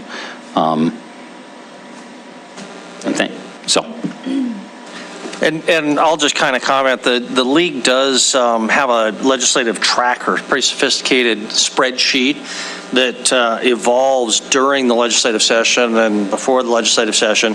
And they break their tracker into 3 things they support, oppose, monitor, and that changes, and they kind of, as things pass or die, the colors change. But people are always welcome to look at that.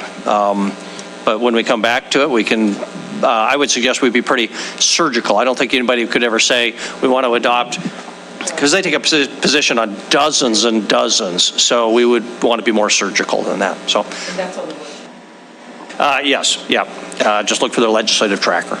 Maybe, Mayor, the last comment I would make relative to that, I think we're in as good a position as we've been in decades relative to being clear with and working with legislators as to what we want to see next session. We're not sitting here January, or date is 18th, saying this is we've got the language worked out, but I think we're in a great position to continue the discussion just like we had at the forum last week, to formulate what request are we going to be advocating for, carrying the ball on, the county carrying, and that dialogue will continue over the next 6 months to set up, I think, a legislative agenda for you to ultimately to adopt. I would assume when you adopt priorities going forward, the 2023 session is also going to be on the list as an important set of policy conversations for you, and then ultimately for us all to work forward on.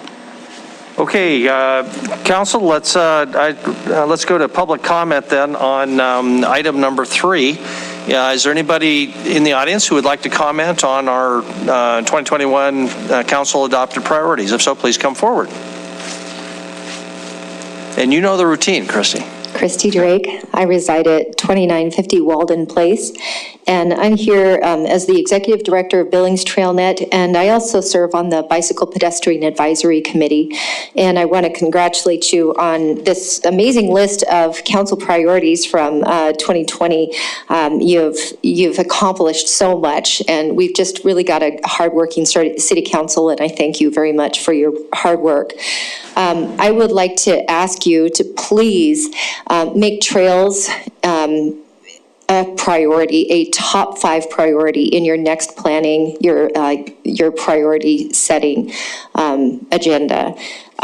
We do have a dilemma in Billings. There's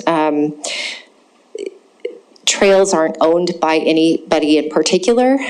You've got the planning department that plans trails, but then the parks department maintains some trails in parks, but then the engineering department maintains trails on the public right-of-way, and nobody really is in the city being the trails champion. You've got Billings TrailNet that's not part of the city, but we help the city by giving the city money to build trails or to, as matching funds for trails that the city, when they do miraculously get a grant, like the build grant, then we can give some matching funds. But there's not a great source of trail funding in Billings, and we know that trails and safe routes to school and parks have a great degree of impact on mental health, on substance abuse, on economic vitality, and safe routes for vulnerable people, as well as just general health of our community. So trail funding is a huge issue. Some kind of a trails manager would be something else. And just please tell your administration that trails are a priority this year, and help us figure out how to make trails and parks be a publicly funded thing that that people can actually count on. Thank you. Thank you. Any other public comment on item number 3? Don't see any, so we'll close the public comment period and conclude then on that item number 3, move on to item number 4. We are getting close to our break time, council, so maybe we get started, make some progress. In a perfect world, we'd be done with item number 4, and we can take a break. If that's not going to happen, we'll move ahead with the break anyway. Chris, back to you. This is City Council Leadership Team Development, your communications letter, and then also the matrix for kind of our process and relationship between staff and council. So, Chris Kukulski. So I really have 2 goals in this conversation. The first one is to honestly get a confirmation that the communication relative to how to work with emails is something we think we understand and is a reasonable approach to most efficiently respond to those questions. The second one is a broader question, but it could maybe be as simple as yes, no. Do we want to have future discussions about building the relationships in the team? And if so, I think frankly the place to do that isn't on Monday nights in the middle of a council meeting. It's to probably have some facilitation and time set aside where we talk about that as well as our next conversation. So the good news is I'm not expecting that tonight we're going to figure that piece out, but for the first component. So those are my goals. So the first one really is, I guess, well, not a guess, effective leaders, effective managers, effective influencers probably rarely tell anybody what to do. They figure out a way for it to be the other person's idea, or they ask. So in this case, this is a redo on communication, specifically electronic communication, as a way to, we believe as a staff, most effectively respond to questions by the council. And so it is important that Kevin and I and Wynette, you say why Wynette? Because Wynette in our office can help keep us on track, especially as we have lots of things on our schedules. So that's why all 3 of us end up being included kind of on everything. And now a pretty substantial shift from the last memo is, okay, it does help us to put the department director on there when you know what that department is you want to ask. Now, sometimes you may be wanting to address the question just to me about the police department, or other times, you want to include Chief St. John. It's helpful, but I'll leave that to you. If you don't, we will take that information and figure out where to go with it. we do ask that you not email or ask questions below that level, and that gets a little bit, that's tougher with people that are regularly find themselves at the podium like Nicole. But I can tell you, even myself, I've had to change the way I do business running an organization with 950 employees versus a few hundred. I love to just go out and talk to the superintendents who work for Debbie, and I can do that and have those conversations, but frankly, it's more efficient if I go through Debbie, if I give Debbie the information, and then she decides where it's going to go from there. And I ask you that same, frankly, courtesy, is you just don't know what's on people's plates. But the directors are all folks who you have, and I want you to have a high level of trust and confidence in, and an exchange of information back and forth. So I ask that we kind of cover the route laid out here. And frankly, unless there are questions to that, I don't think I need to talk about it really more. This, at the end of the memo, we've got the organizational structure. It's also in the chart. If and when it changes, it hasn't changed much in my time here, but you can see who reports specifically to myself, who reports specifically to Kevin, and it's helpful as we're paying closer attention to our side, so to speak. So that's the email piece. The other thing, the other component, I think, of the memo that's worth talking about, and it's been alluded to in some conversations, is constituent questions. And one of you asked me a very pointed question. It was, I was very comfortable knowing the answer, which is, I do not get any pushback from the staff about frustration of responding to constituent questions. Virtually none. It really is a process request, which is if by you, if the constituent is choosing to go through you, if your response to them is, hey, want you to know I forwarded your question on to administration and the department involved, that is far more helpful than a response including a chain of people, and then the staff is working with who should be taken off the chain or in the chain as the staff is pushing information back and forth to determine what the most accurate response is to that. So that really helps us. And I hope in the end it helps you. The other component is, and maybe I'm making this more difficult than it needs to be, do you want us to go back to the constituent or go through you and you'll respond to the constituent? We respect the fact that we'll cover whichever way you would like it to be there. Just, it's helpful if you're clear about that. I think honestly with that, those are really the two goals here of clarity on emails and how we'll respond. Maybe I'm missing some things though you have questions on. Okay, let's see if there are questions or comments on the electronic communications memo part. Councilmember Boyette. Thank you, Mayor. One of the problems I see is we'll get a letter from Mrs. Jones that talks about something and it just goes to the council. I was hoping maybe the public information officer through the process, maybe that would go to that person first unless it's specific to a council member. You know what I mean? We'll get some real generic ones like who fixes potholes, and then we have to figure out which area they live in, and then it goes through. Just to address that. Yeah, I think as administration, what we need to do is have an efficient way, taking that, not leaving it to wait who responds. Frankly, in many cases, probably going to be Winnette. Make sure you get that to the department head who that question is dealing with, or make sure Kevin and I are aware of it so that we can be responsive to it and you can be aware that we are responding. Where I'd protect the PIO to some extent is maybe some things will fall into her bailiwick, but I don't want her to have even 5 or 10 or 20% of her time be perceived as she's now the constituent responder on all issues.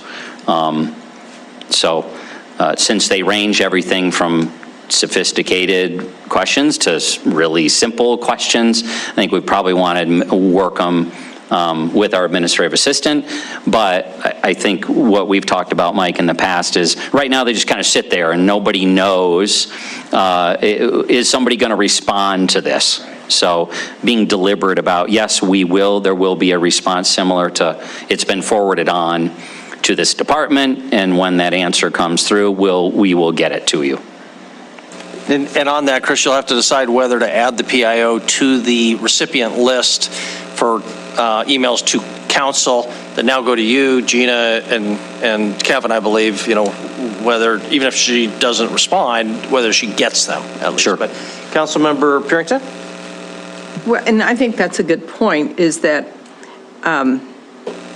if there is a note from the constituent, pass it on to whomever, and then so far, I don't care who I've sent an email to, they've always said, we'll take care of it, or they address the issue with the constituent, and they always CC us. And I think that's good for them to do that. That way we kind of know that it has been sent, because the next thing you know, they're going to call up and they're going to say, hey, I never heard back. And you're going, yeah, you did. So I think that's a good way for staff to kind of go that full circle.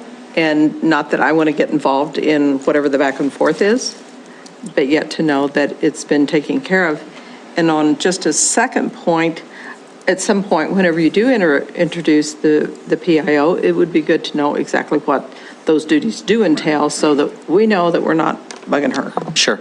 No, absolutely. Thank you. Other comments on this part for Chris? Question, or Councilmember Cheriki? Yeah, on the questions from citizens paragraph, the one thing that I would request that we add to that is that if a council member responds to it, to forward it to staff, that they CC the rest of the council, so that we know that that one has been responded to. Thank you. It's one of the areas broadly across this too, trying to make sure you guys get everything, so that you can benefit from that it was responded to, and often there are questions or issues that come up, and it's beneficial that everybody hear the response to it. I will tell you, sometimes there's different opinions about whether that is a mechanism to try to make sure everybody's getting the same information versus why did my email question have to go out to everybody? And it's honestly, it's a whole lot easier for staff and us if we're not playing politics or trying to even think about that. Frankly, it goes to everybody. And that way, it just goes to everybody. Okay, thank you. Chris, what about the matrix component of item 4?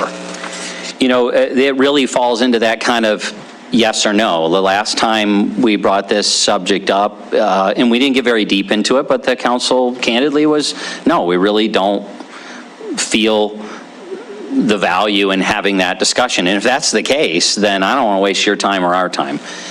I sense today there's more interest, but tonight wouldn't be the place to start filling this out in this meeting. But I would follow it up as a part of kind of a retreat level conversation if a majority of you say, yeah, this is a worthwhile conversation to have, to be clear about these things. Councilmember Shaw? So, Your Honor, would it be helpful for us just to do a hand vote on, do we want to continue down this road? I'd be happy to make a motion to direct staff to continue along this route of, I personally think this would be very valuable. I was on board with doing this in the past council, so I would strongly support this. Okay, is there a second to that? Councilmember Cheriki, any discussion on the motion? If not, if in favor of the motion, raise your hand. Raise his hand is everybody. Motion passes. Chris, figure out how you're going to do that. We'll do it. And I guess what I would recommend to council is, because I actually started making some suggested changes, send those to Chris. Yeah, so why not? And then he can process something, and then we can move the ball forward to the next step. Thank you, Mayor, and please know the staff, in its few conversations, it had a few conversations, but it didn't have the benefit of a dialogue with you, relative to its half. So I'm not implying, oh, that's locked in, that's what it is. I think it's a mutual thing, a dialogue across the board, so thanks. Okay, thank you. I think that, except for public comment, concludes item number 4. Is there anything, council, that you need to deal with on item number 4 before I open it for public comment? Councilmember Purington? I just wanted to say, when Danny made the suggestion that if a constituent emails us and we email them back, that it goes out to council, all of council. I don't do that, because if I answer a constituent, a lot of times it's my opinion. I'm not speaking. And so there have been times, very few times, that I have sent my opinion to council, and then I get into a back and forth, and I don't back and forth on email. And so, you know, if someone's going to call me out and say, oh, no, you're wrong on that, well, I don't think that's good on an email thread. And so I stop it there. I do not really care to put out all of my answers on email. And, you know, because some of the constituents, they kind of believe the way I do, and some of them don't. And so that's, you know, that's my feelings about it. Okay, thank you. Councilmember Tricky? Just a point of clarification. I'm not talking about from, you know, if they're emailing it specifically to you. I'm talking about it when it gets emailed to the entire council, so that the entire council knows that that has been dealt with, and 3 people don't end up, you know, dealing with it. And that's not what I'm talking about. I know I'm talking that, about the ones that go to and council. I agree with what you're saying. Okay, if they in terms go. of what you're saying. Right. I'm just saying, Okay. when you're talking about all council, when all council receives something, let everybody know that the issue has been dealt with, Right. so that somebody else doesn't do it. No, Okay. I agree. Okay, great. Then we'll open up for public comment on item number 4. Is there any public comment on item number 4? No, there isn't. Council. Wait a minute, you didn't give a chance. Oh. There, look how many people are out there. Yeah, well, that's all right. They're not public. Snooze, you lose, guys out there.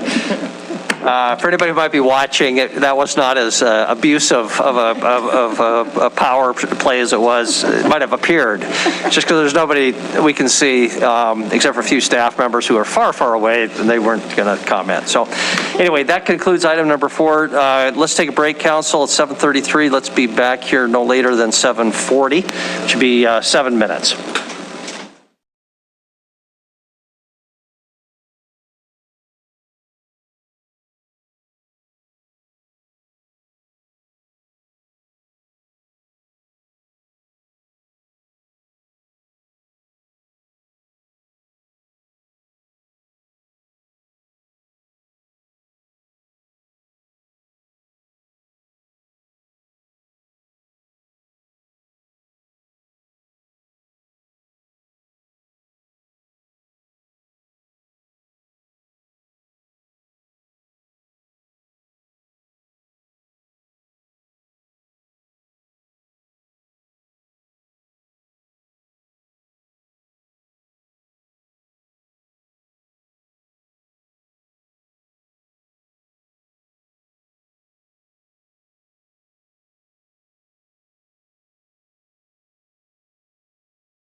Okay.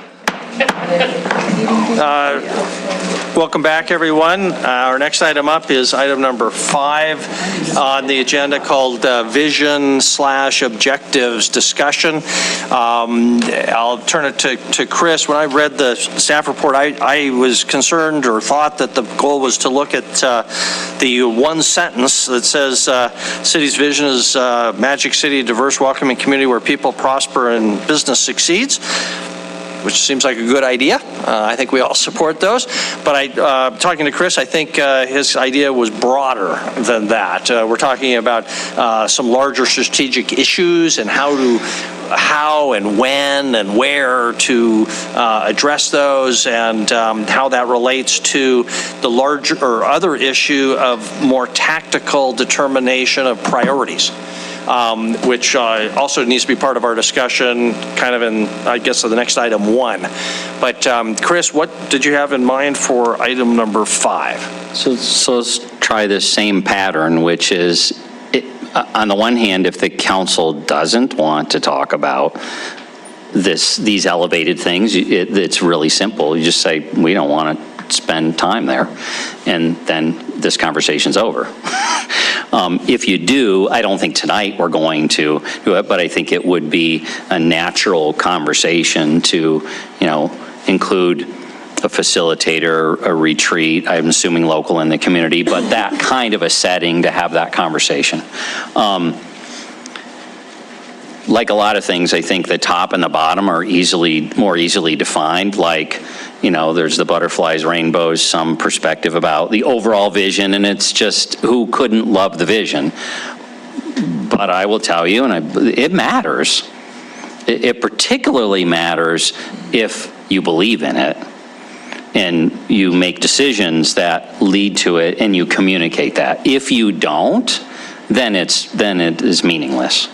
And I will acknowledge that this vision, I've never heard I don't believe I've ever heard an elected official emphasize this as being something really important.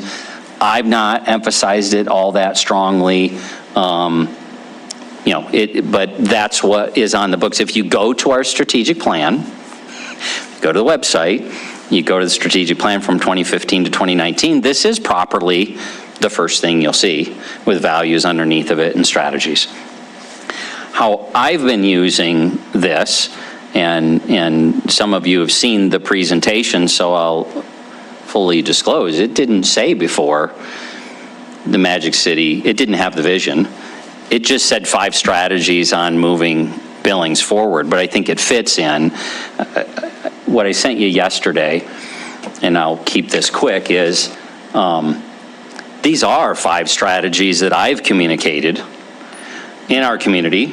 I communicate them with everyone who goes through orientation, in other words, new hires at the city.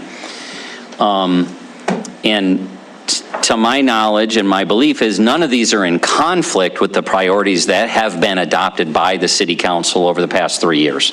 But I've not come to you and said, do you support these strategies? And they would be stronger if they had that support behind them, but I haven't. But it has been deliberately building a high performance organization because we've got 1,000 employees, and if we're not rowing in the same direction, and if we're not based on the core values, then I can tell you unequivocally we will not be as effective, no matter how great the policy body is or the city administrator or administration office. So that is deliberately at the top of the list. Second has been this issue of improving safety as being critically important, and sub-strategies to that, the chief and I have communicated about violent crime, about traffic enforcement, about the downtown, and about drugs and mental health. But in fairness, we've not come and asked you, will you adopt those and do you agree with those? That hasn't been something we've done, and I think maybe that's that mid-level where we've got some feeling out to do and decisions to make as to when does the council want to get involved in setting those. Sometimes I don't think you do, and other times you do. Next up, improving the built environment. I've tweaked this. I'm always kind of tweaking this. I think, you know, we got a whole bunch of neighborhood plans. In fact, I don't think I'm stepping out of bounds to say every neighborhood plan that we have needs updating. That's a serious resource allocation to doing that properly and engaging the community in doing that.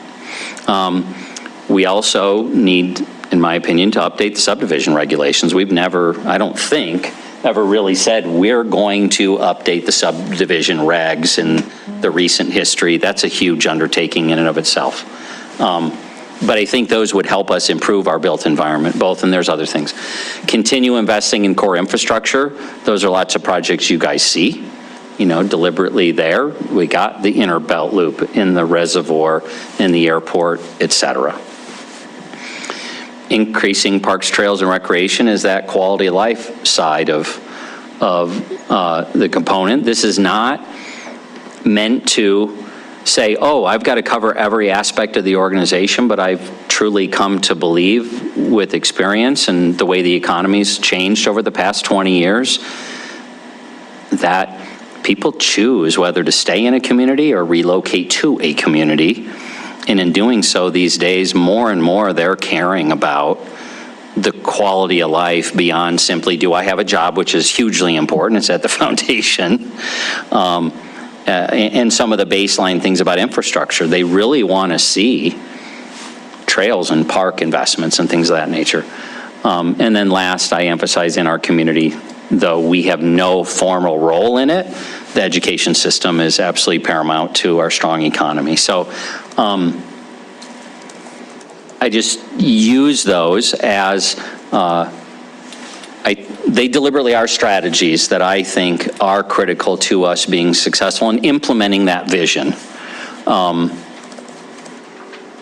If the council disagrees with these, I certainly would want to know that, because as your administrator, I don't want to be out in the community pushing something that the elected body outright thinks is wrong. I think the broader discussion is, again, do we want to talk about this level of things? And your answer to the first question, you know, in this discussion was yes. And so I think the next step is to set a time frame, find somebody locally or regionally who there's a fair amount of trust and confidence in, who can help facilitate this kind of a dialogue and help us better define, you know, what are the council's, what is the council's vision in this regard? And then, yeah, maybe I think I'll leave it at that. And again, tonight, I'm not expecting, oh, change this, but does the council want to pursue that dialogue? And so far the nods have been, yeah, let's have those higher level discussions. Okay, thank you, Chris. Councilmember Ripsis. Thanks, Chris. I'd agree with everything you just said here. The only possible tweak I'd make to that is I don't think it's council's vision. Right, it's a community discussion that has to happen, and I think we play into that, or we, in some sense, can help channel some of that feeling. But when we have that conversation, and I'm very supportive of having that conversation, I heard over and over again throughout the last year that Billings kind of suffers from a loss of identity, and having that vision that everybody understands and buys into is important. When we have that, I think it needs to be a broader, to pull in, you know, the chamber and the economic development, and then the school district and all these different you know, major employers throughout the community, and make it a broader discussion. It's not just a council conversation to come up with what the vision for the city is, in my opinion. Thank you, Chris. I would also just second that. I think that's a great list, and I appreciate your having developed it. I know you used it in a lot of presentations you make to the public, and you're always careful to say these are yours, not the council's. I think it would be beneficial if we could say it were more broadly accepted. I would predict the problem is not so much in the high-level item but the sub-items, you left my pet project off the sub-list, or whatever it might be. That might be the harder task. But Councilmember Shaw, Councilmember Owen? Thank you. So I would make a similar, I guess, motion to direct staff just to give them some direction if we want to move forward with this. My proposal, going off of kind of what Councilmember Rips has said, would be council does some kind of a retreat initially where we delve into item 4, item 5, the first item in council discussion, the future priorities discussion. We do all of that, but then maybe we come back and there's a I don't have the language for it, but some kind of a, more, this is kind of where the council's rough draft, we get the chamber, we get Big Sky Economic Development, and then we are able to kind of finalize it. So that would be my proposal. I won't make people vote on that, but I would just ask that we do a show of hands of if we want to move forward with this so that we can move along expediently. Okay, yeah, that was put in the form of a motion. Is there a second? So, Councilmember Ripsis? Okay, now discussion on the motion. Councilmember Owen, is your comment still relevant to shoehorn? I think I can squeeze them in there. Yeah. Okay. So I don't disagree. I do think it's important that we have a community conversation, not just a council conversation, but likewise, I agree that some guardrails around that will likely result in a more productive conversation. I guess I would throw out just 2 suggestions as we think through timing of when we do this. I think that we as a council will be more effective in leading this broad conversation about who we are as a city and what we want to be if we've spent some time developing visions or goals for some of these more tangible projects. I think it's good practice. I think it kind of builds our capacity of working together to do some vision work for the broader community. And second, I don't want to lose sight of what, in my opinion, is really great work going on in the Energy and Conservation Commission on LEED certification for our city. I think that framework of LEED for Cities creates some metrics that help drive a vision, and it's not just on energy and water use, but on how much parkland a sustainable community should have, and what the violent crime rates should be, and what educational attainment levels we have, and how many small businesses are starting up in the community, what's the overall physical health of the community. So there's a nice framework there to lead a conversation, and I think the Energy Commission continues to push that forward with all of the stakeholders that Councilmember Rupsis mentioned. And so I would keep that timing of that process in mind as something that might help guide us in this vision conversation. Thank you. Okay, thank you. And just to clarify, the motion didn't have a time frame, so I guess I was assuming that's kind of up to staff to lead on, but the movements could clarify that if they want to. Councilmember Purington. Thank you. I wasn't quite ready to vote on anything to direct staff at this level, but I just think it's important whenever you talk about stakeholders, it's our citizens. Going back to our task force, going back to, looking at what our neighborhoods should look like. We get a lot of meetings that are driven by Big Sky EDA, the Chamber, and some of these other, major stakeholders. And sometimes I'm not sure that they get what the citizens want. And so I would be more encouraged to look at our task force, if nothing else, to try to get some of those things together. And, local business, what am I trying to say?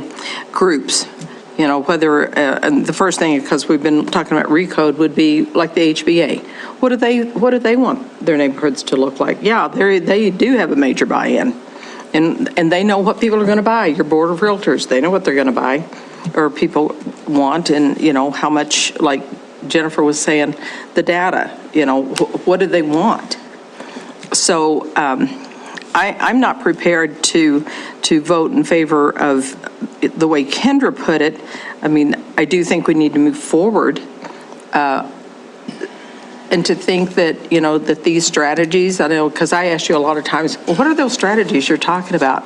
And some of them I get and I agree with, but then there are others that I'm kind of going, I don't know so much about that. And if you had a higher priority for, going through the plan or the neighborhood plans and some of these other things, but yet, I don't know where that actually fits. So, I do think there needs to be a conversation and how council sits down, works out priorities, initiatives, whether we do something in each of those categories with initiatives or priorities, I don't know, because, there's 11 of us, and I think that's the discussion that needs to be had. So whether or not we have some super cool moderator, I don't know. Okay, thank you very much.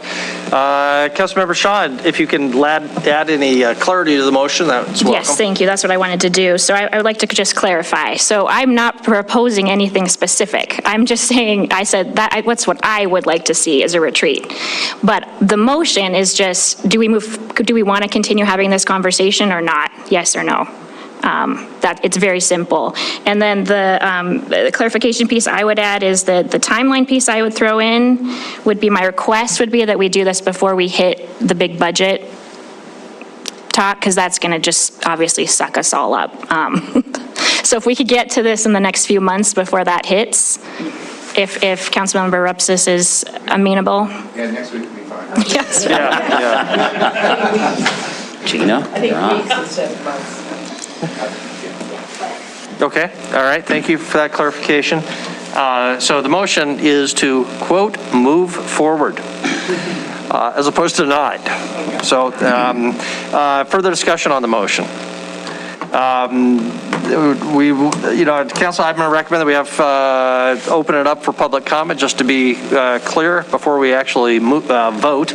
Is there any, so this is the opportunity for public comment on item number 5. Is there any public comment on item number 5? There is not, so we will close the public comment period. Back to our motion. Any further discussion on the motion? If not, we'll proceed to a vote then. If in favor of the motion to move forward. Well, no, I apologize. It was actually continue the conversation. Continue the conversation. Please say aye. Aye. Aye. If opposed, say nay. Motion passes unanimously. Thank you very much. Is there anything else, Chris or council, on item number 5 before we move to council discussion, which is, again, related, the priority process? Anything else? Don't see anything. So let's move then to items of council discussion. Normally this is a generic item, but staff wants specific direction on these issues, or at least wants to have an opportunity to discuss them.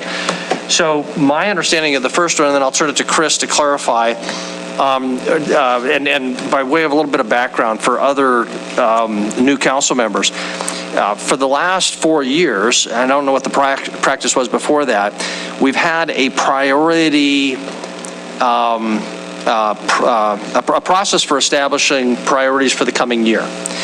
And it's gone through different, we've done something different every year. The original pattern was a Saturday meeting that lasted from relatively early in the morning, 8, 9, until sometime after lunch, say about 1 o'clock.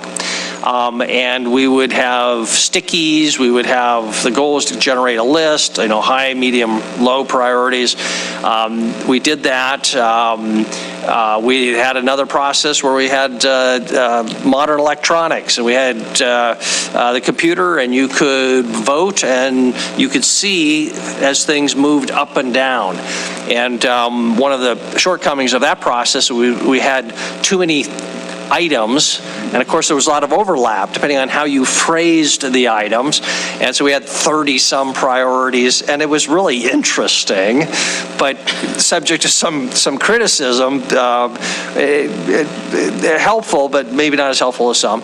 And then the last year, and you all who are participant can correct my recollection, we had the most pared down process, which was relatively painless, and I thought personally worked rather well. And that was, we sort of said to staff, what we've been talking about. In particular, a lot of public safety. So you take a shot at coming up with a list, and it came out with sort of 3 categories. 1, public safety, because we'd all made the judgment that was kind of on its own at the top of the list. And then we also agreed there was a category of things that whether it's on the list or not, we've already decided to move forward on. Those are major capital projects, the airport remodel, the West End reservoir. We wouldn't want to suggest that those are not high priorities. And then everything else. And of course, that everything else became really important. And that's what you sort of saw Chris come through, or with our earlier item that was the update on what we had been doing the last year. And the council kind of looked at that, maybe a few little tweaks. I don't want to say put a rubber stamp on it, but it was a relatively painless approval process. I don't remember if we had a separate meeting for that or whether we did it on a work session. So that's a little bit of the background of this prioritization process that we've used in the past. So with that background, Chris, I hope I haven't stolen your thunder too much and correct anything I got wrong in that description. Not at all. What I failed to talk about on the background, so I just was going to offer it, is are there any questions relative to the initiatives? So you got the initiatives list. It's pretty straightforward what the initiatives are and where they stand. Roy appropriately asked one, and we found it today. It's the initiative from 2007 about purchasing right-of-way for the Inner Belt Loop. That was not on the list that we sent you, so we'll make sure it's on the list. Now, I could say it's on the priorities, because right on our priorities that we've adopted is the Inner Belt Loop, and right-of-way is one of those critical pieces. So, sorry. Foundational, do you have any questions about the initiatives and what's there? Because when we get to talking about what to adopt for priorities, I would take everything that's on this list, since you've passed it, and say it's one of the things that your predecessors said were important to get done. And it'll help us to define where you're at with it. And then the other document, did it come to you? Yep. The other document is what was adopted April 12th, and it was helpful in that it fit on a page. You know, we had a page of what the priorities were, and the mayor teed it up there. It was pretty straightforward as to the number one thing, those ongoing projects, and those high priorities. And so process, it really, part of what I don't know, last year we didn't have new council members. So it is candidly easier to some degree in the second year because you have the same group of 11 people. And so last year, yeah, we even tried to get away with putting it on the consent agenda, updating it, and some of your peers said, no, we're gonna. So we messed around for 4 or 6 weeks, didn't hardly change anything. In the end, this is what got adopted. On the one hand, I absolutely know there are 4 new people at the table, and you want your fingerprints on it, and your fingerprints should be on this. I could speculate, though, that it's not rocket science. It isn't going to take 12 hours of work to figure out what is the priority list for this next 12, 18, 24 months. Based on where we sit with where we've been the last couple, 2 or 3 years. How intensive do you want to go into reestablishing the priorities that get adopted, which tie to the prior 2 conversations, but frankly can also be quite separate from the conversations, the elevated conversations about vision and team development. That's where I was looking for some direction, is what do you want this process to look like? The only one, I'm sorry, I would say I got more negative feedback than positive than what we did 2 years ago. When we did the computer thing, that I think there was more negative than positive as far as feedback on. Okay, council, high level, how do you envision this process working? Councilmember Purington. Chris, I think whenever we looked at this last year and why it was easier, because for first year council members, it was hard because we didn't know what a priority was. And so that's why we struggled with that. That's why there were so many. I think if there's 2 things, when you have a priority list, and that's what I'm saying, if you go through what Parks has, and that was the conversation that I said to you is, well, we need to know what staff's priorities are, because ours could be completely different than what staff's are, because there are certain things, like, the Billings bypass. Well, we really don't have an awful lot to do with that. It's there. And that's why we changed those from number 1 priority to ongoing critical projects and high priorities. Were those the 3 that we did? Is that the last? Okay. So I think that's good. And some of those we can kind of check off. Or we can just say that they are still continuing to be ongoing, the airport at the bypass, the inner belt loop, it's in the budget, they're going to be working on it. But then there's another element to the IBL, what we do need to be working on, infrastructure, so that would be public works. So I don't know if we need to develop or divide it into those types of categories. But I think it's important for council to know what staff priorities are, because I think for us to go just willy-nilly and say, well, we want this, that, and the other, and it ain't going to happen. And then staff is frustrated, we're frustrated, and we're sitting there 2 years later going, well, that never happened. So I would prefer that we kind of look at this, use this as our guide for going forward, and I've got some other things that I see as priorities moving forward. That's my suggestion. No, and I appreciate your saying that. By way of background, staff may be a little gun shy. Because at one point, Kevin Eflin over there is nodding his head. They did that, and they were subject to some criticism to the effect that, well, you're the staff, so why are you telling us what to do? Now, obviously, just because they give us their ideas, they're not telling us what to do, and we can choose to accept it, reject it, modify it, whatever. But I just am saying that for staff's benefit, that if we go down that path, which I agree with completely, we don't want to do a 180 on them and criticize them for having done what we said. So anyway, that's the comment. What else? Councilor Boyack, Councilor Ripsis? Thank you, Mayor. I think when I first started this, we had a list a mile long, and it didn't really mean anything. I kind of like the idea of having the staff at least say what they think they can do, instead of me saying, well, I want you to do this, and it's not possible. It's impossible. So I like the idea of the staff at least saying, we think we can do the following 4 or 5, 6 items, and we can actually achieve it and get it done.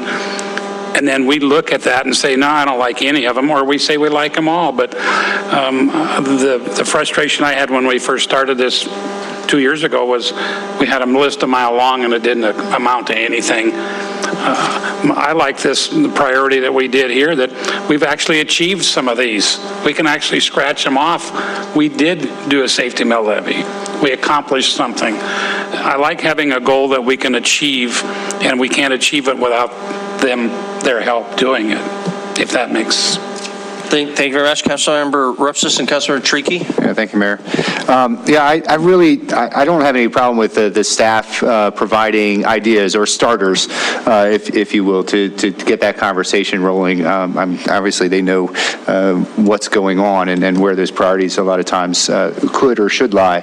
But I think this is the perfect time to be doing a broader, a larger priority setting conversation, not only because so much of a new council is here, but because for so long our sole focus has been on public safety. And, at this point, yes, we're still focused on improving public safety, but it's from a very different perspective, right? And now it's almost an operational implementation type of standpoint. And we should be opening up a lot of opportunities for us to allow ourselves to focus on things that for a while have been neglected. Not, for any bad reason, but our focus had to be elsewhere. So I think this is the perfect year to be having that larger conversation with a new council. We need that time to kind of gel together and understand where, kind of that team forming type mentality or exercise. And then I still do think that it should probably have a 2-year focus. Right? We're going to have, essentially this whole entire council for the next 2 years. Next year's conversation should be much simpler. It should be much more like what we had last year, right? But this is the year, I think, to do a larger conversation. I'd encourage us to do that. Thank you very much. Councilmember Tricky? I would just add that one of my frustrations with the process in the past is that it's been really hard to work new ideas into the process. And that's why I think it's really important for us to get together in a venue where we can just, talk about different things and figure out, I think we all pretty much agree on the problems. I think we just need to figure out, if we can talk to each other, we can do a better job of figuring out how to move it all forward. Thank you very much. Councilmember Shaw? Thank you. Since you asked for specifics of what we're looking for in this process, now will be the time when I will pitch a retreat. I think that could be a really, really good thing for us. Even just one night in Red, I know the staff does this with the director at the director level. I think just for us to get to know each other. Okay, you get the benefits. The other one is I hated the electronic list. Absolutely hated that, and having to prioritize like 90 things, moving one up at a time. I don't want to do that again at all. And the third thing is that I think we could potentially benefit from having a good facilitator come in and help us through this discussion, plus maybe some of the vision and goal setting. If there's someone that Chris, you would suggest that you think would be good, that could work with us, I think getting it out of you running it or staff running it, I think could be very beneficial. So I would encourage that to be a part of the discussion in whatever this process looks like. Thank you very much. Councilmember Owen? Only a brief question. How can we do a retreat and still comply with open meeting laws? How does that work? It's advertised. The public is welcome to attend. To go to Red Lodge? Wherever. I mean, yes, it has to be a public meeting. It has to be advertised, and the media and the public are welcome to attend. And for some over in my past, they've felt that in and of itself kind of squished the whole thing, but that's not true. We've done it. Not very many, but I've had them, and it is a good environment, and the discussion does flow, and there isn't anything. None of this is about having the conversation away from the public. The public is welcome to absolutely be there, but it is, I know for our staff and for me in my position, it really is critical to be able to not be so easily interrupted by the things that are going on during the day or even at night, and really spend some formal time working with the facilitator, and frankly, the conversations around the dinner table or wherever about where we really want to go. So it is absolutely doable. I certainly would suggest, and all of you would support this, we want to be budget conscientious. But I can tell you could be penny wise and pound foolish and say, we will not leave town, we will not spend the night somewhere. We will get stuff done, but it will not be as effective as if we're literally dedicating 24 hours or 30 hours to being focused on these issues. I don't disagree with that sentiment at all. I think it's really important that we have informal conversations and informal working where we don't all have to seek recognition. But I also know that the council priority setting is of great public interest. Yeah, absolutely. And so I don't want to lose sight of that. So one last point is there's no way you're going to adopt any, or I've never seen something leave a retreat where that was the final product. Right? It's going to come back as a draft. It's going to be on a city council agenda. It's going to take public comment before you ultimately adopt it. And just to comment on Councilmember Owen's concerns, these have always been attended by the public. I'm thinking to the ones we had at the senior center, not overwhelmingly, but as you can imagine, if you have a stake in one of these items, you want to be there, or at least see what the council is doing. And I suppose somewhere between half a dozen and a dozen people would attend. And I'm wondering I don't remember whether we put it out on Facebook Live in years past. Does anybody remember that? Yeah, okay. So presumably would do that again as well, but that's different from participation, unless we have some call-in process, and the rules that prevent us from calling in don't apply to the public. So one option, I suppose, would be wherever we were, if we were someplace where it would be harder for the public to attend, we would want to think extra hard, I would say, about making electronic call-in by phone or by Zoom a possibility at a minimum if we did that. So other input on this topic. Councilmember Gulick? Just to voice my support for doing some sort of retreat. I think that I've participated in other kind of board retreats and found them to be enormously helpful. I think that's a good way for the public to get the most out of their council is for us to do something like this. So I support it. Thank you very much. Other thoughts, and I'm not quite sure what we have in the way of a next step on this. If anybody has a specific proposal, we don't want this to languish. Councilmember Boyette? I guess I would prefer to stay in Billings only because it would be easier for people that live here to participate. Like, we have the library, we have the community center, we do have places where we could do it. If you went out of town, then people would say, well, I couldn't go.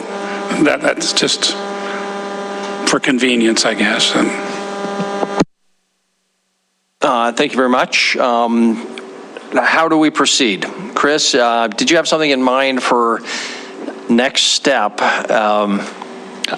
Honestly, Mayor and Council, I think I've got enough to work with the staff this week so that we come back and have a follow-up conversation as early as next Monday. Okay. And in the weekly or whatever to keep us moving forward. So we know that time is of the essence, and yet it's not like realistically we're going to do this and do this well in the next 30 days. It's probably going to be somewhere between 30 days and 60 days, or maybe as much as 90, but somewhere in that ballpark is where I would think we can find a facilitator who's got some credibility, get a location, pitch some ideas to you guys about what that looks like, and get you to sign off. Yeah, let's keep moving forward. Okay. But I guess to summarize, I would say that there's consensus that the prioritization process is something that the council wants to do. It's not like we want to abandon that. Two, we'd want to do it in a separate meeting, not just as a work session. Feel free to disagree with any of these, but this is what I'm presuming. What we have not talked about is the end product that would come out the other end. It'd be a piece of paper. That's about all I know. We've had various iterations of what this would look. I mean, there's priority 1, and that's different from priority 3, or we've had large categories. Does anybody want to comment about the end product, or do we leave that to staff? That's kind of what we did last time, and it seemed to be a workable end result, but maybe we want to be more specific than that. Councilmember Purington, Councilmember Gulick? Well, I think that might be part of the process as well, is how we want to prioritize those. And I'm thinking, we have university here, even at Rocky, there may be someone there that is into sort of organizational whatevers. So that might be an option for us to see if that would be an option for us to move forward with getting someone to moderate. I know I'm kind of the one that always harps on cost and whatever. I guess I'm too much of a penny pitcher. So I wouldn't be opposed to doing it in Billings, but I'll go along with the majority of council if they think that they want to go out of town for it. But I think we can get a lot accomplished. I think a 9 to 1 o'clock kind of pushes it. So maybe we can spend, like a Friday evening and then go into Saturday the next day and do some additional workup on it. But yeah, I'm all for doing this. And I think we should do it more within the 60-day limit or time frame, because then it's going to take us almost another month to get that. And then we're going to get into budgets, as Kendra brought up. And so I think the sooner the better that we can get it pulled together, it'd be better. Thank you very much. Councilmember Gulick? Oops, excuse me. Desk is coming apart. I think within prioritization, it seems like you're kind of we would be most effective if we were prioritizing within a certain realm, like which of the things that are more in the public works realm, like prioritizing public safety over public works item doesn't really, isn't not useful. I think it's more about these are some issues within the kind of infrastructure realm, which are the things that we want to prioritize within that. I think, not that I think we should be limiting ourselves to by department boundaries per se, but I think the prioritization needs to be kind of with among like things, which of these are our highest priorities, is probably how I'd approach it. Thank you. Okay, thank you very much. I would just comment on the facilitator. I guess my mind is divided on that one. We all know how detail-centric these issues are and how much the devil is in the details. And I don't know that there's going to be any facilitator who has any clue that knows these issues anywhere near as well as we do, and the staff does. And so if we expect that, I think we're going to be disappointed. If we're looking for somebody to play a different role, where the command of the detail is not essential, fine. But we would need to understand that, and they would need to understand that. We'd have to be okay with that. So I just throw that out. I'm not quite sure how that works. So anything else on this item before we move on? Okay. We don't really have a public comment period here, and there's nobody left in the public anyway, so we'll move to the second item of council discussion, city council work session discussion. And I think, Chris, I think the main issue here was to what extent do we want to preview things that will be decision points at a business meeting earlier through the work session process. But Chris, you put it on the agenda. What's your understanding of this item? Want the work sessions to be honestly what you want the work sessions to be for staff. It really we're not rigid into this is what has to happen at a work session. With I don't want you feeling like there's this barrier to being able to discuss the things you want to discuss. So want to make sure we give opportunities to talk about the things you want to talk about. Secondly, I don't know how well we've gauged it. We do try to use the work sessions as a preview of things coming up where there's, controversy, policy changes, where it just seems like the work session discussion will help us in the business meeting. But we've not taken the approach that really everything that's an action item should run through the work session. But some comments have been made that that's what we should be doing. And so really the intent here was putting too much on the agenda. I take responsibility for that. If we got to this, had time to hear feedback from you as to what you would like to see in work sessions. I can honestly show you, if I were to pull up, every Tuesday we do our tactical meeting and we go over the next few months of agendas. Council meetings fill in pretty soundly with things that have to be done. Applicants have applied for things, contracts need to be awarded, bills need to be paid, all that kind of stuff. Work sessions have a fair amount of flexibility in what is put on that work session agenda. And so we want it to be something you feel is the most productive use of your time. Okay, thank you. Councilmember Joy? Thank you. Thank you, Mayor and Council. I have heard comments about what a work session should look like.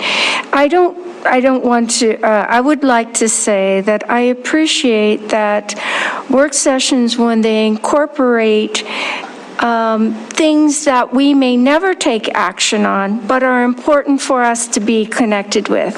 And I would say, I mentioned having a report on what's going on downtown with the resource officers and some of the things that they're trying to do. And when we don't have that in a work session, we read that in some paragraphs at the end of a very long report, and the quarterlies got to be like a monstrous long reports, and it's very hard to make that information really pertinent, but it is a priority. It can be a huge priority. It can be a part of our vision. It can impact our thoughts about what's happening in our city in a big way. And if we made that work session simply everything that needs to be done the next week as a preview, we would never get to hear from so many people. And I think that that is a part of what we need to do as city leaders, to hear from our community.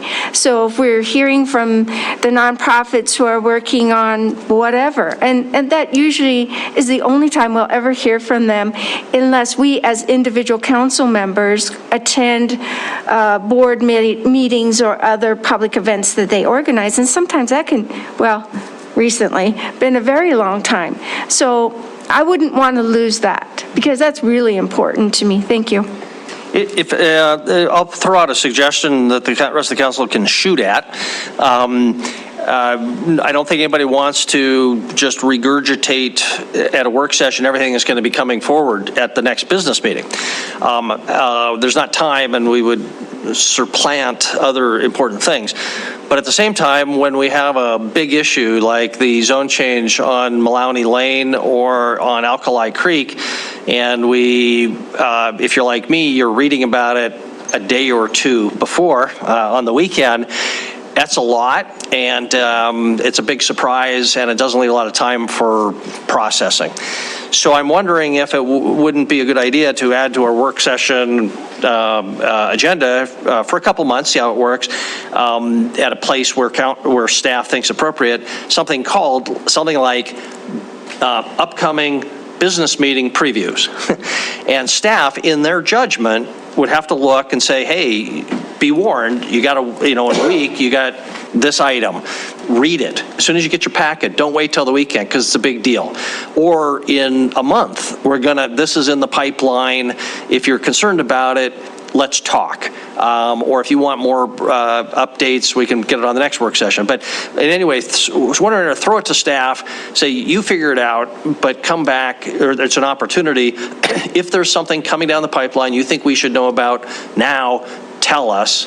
And then that way it's at least on the work session agenda on a regular basis. So anyway, that's something to throw, you can shoot at.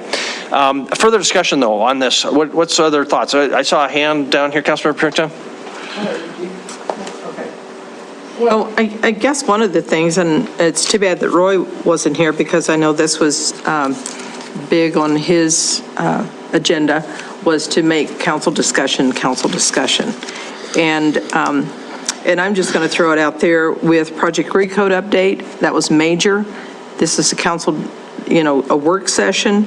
And personally, I felt very rushed to go through what some of the constituents had been talking about and what they wanted.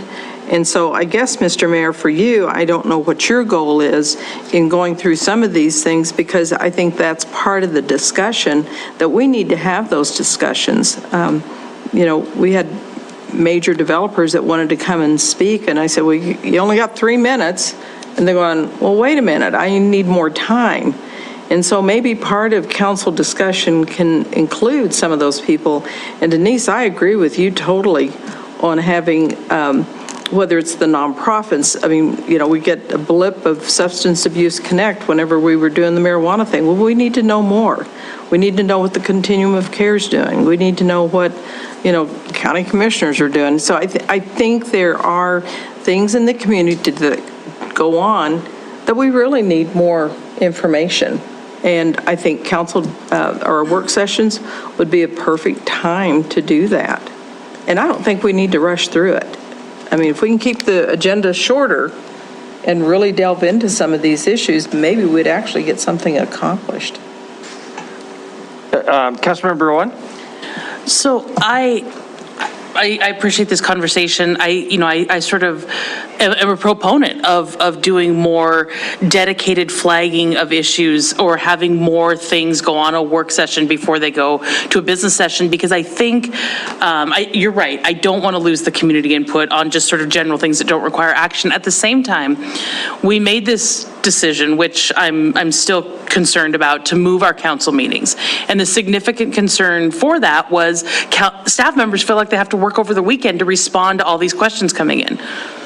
That's a legitimate concern. I don't think we solved it by bumping it 24 hours. And so I think one of the things we should consider is, can we do more council questions on relevant pending items at a work session so that, first of all, council members can ask as many questions as they need to, but that staff can, instead of having to respond in the moment, say, I'll have this for you at the business meeting, give them a full week or 2 weeks or 3 weeks to investigate some of these things so that council members have time to review the information before they act. But that also so that the business meetings can become the public's time and the time for council debate. Public comment at 9:30 at night is not effective. No one's here. And I think we see this over and over, that you have a few stalwarts who hang on, but if we really want people to participate, we need to try to do a little more business during the daylight hours. So if we can get more council questions out of the way ahead of time, then I think so much the better, that the public can come here during action nights and have their say, and we can debate that say without being bogged down until 10 or 11 o'clock at night, because we're doing so many council questions at a time. So I would encourage us to try to find ways to give council members previews or glimpses so that they can flag issues much more than 24 hours in advance, because I think we really are depressing public input into our decision-making process. Additional council member Shaw, and back to Joy.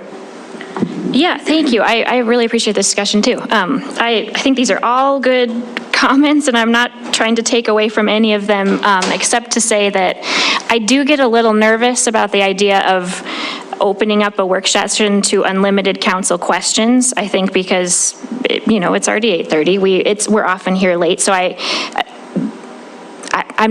think there's got to be a happy medium there. And I think we can agree and probably reach that, but that's kind of my point, that I would just like to get on the record of, I am a little nervous about that being in kind of an unlimited time I fear we could easily then end up being here till 11 or midnight many times. And I agree with you that does nothing good for public comment. So I don't think I'm disagreeing with anyone. I just want to throw that into the mix. Thanks. Thank you. Councilmember Joy. Thank you, Mayor and Council. I have a question. Maybe Ms. Dahl, you could answer this question. If at a work session, the council decided to discuss a zone change, the applicant is not present, staff is there to answer questions, publicly noticed, as in we're going to pre-discuss a zone change or a subdivision, how would that work? Because it would seem like that could get us a little bit sideways, but I don't really know. But do you have a pre-hearing to a hearing about a zone change, and is the applicant present? How do you do that? Thank you.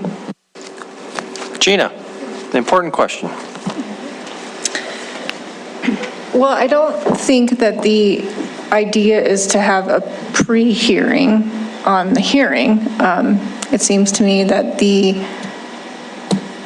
intent or the suggestion is to simply preview the issue by staff to give council a heads up so that you can flag the questions for staff so that staff can be more prepared and provide you information ahead of time, or at the regular business meeting when it comes up the next week or in 2 weeks or whatever. So I don't really think it's a presentation like you would get during the public hearing. At least that's my understanding of the suggestion, and I think that it could work, but there are other concerns, like as Councilmember Shaw mentioned, it could open up the meetings even longer, but I don't think the intention is to have a pre-hearing to the hearing. And Gina, just to follow up on that, how would the mechanics work since the zone change land use is a great example because that's where we need to be the most nervous about making sure there's good public notice. What would our agenda say on our work session? Just here's a list of anything that might be coming up, or just a generic one? It seems that an applicant would need to know their item might be the subject of questions and some discussion. Yes, Mayor, I agree. And honestly, I don't feel like I can answer that right now. I think that this topic needs some internal staff discussion. I think that we would discuss this at our weekly tactical meeting and to figure out how this would work, the mechanics of it. Yeah, I guess just to answer my own question, I would think that our work session agenda would have to be specific enough that we would identify those items by name. And that would require additional lead time for staff to get them on the agenda. Yes, because the public does need to have adequate notice as to what you're going to be discussing, and so it would require some specifics. Yeah. For sure. Okay, what else on this?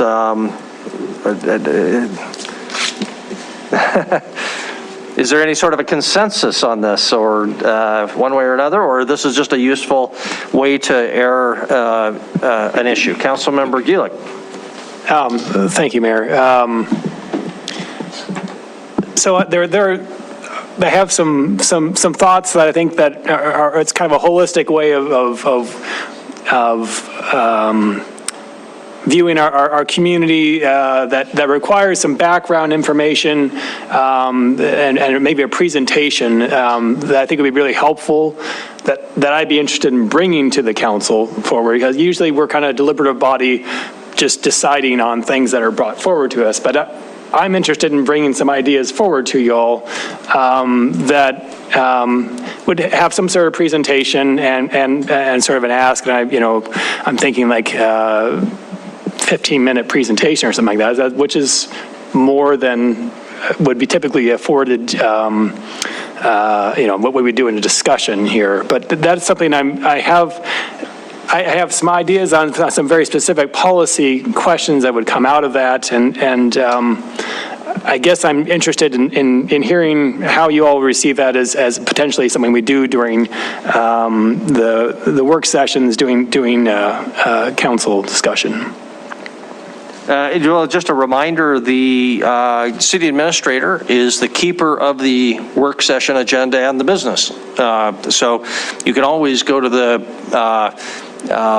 city administrator and we'll pawn it off on him. And then the initiative process is, if you can't beat him into submission, you always have the initiative process, and then we can set that agenda.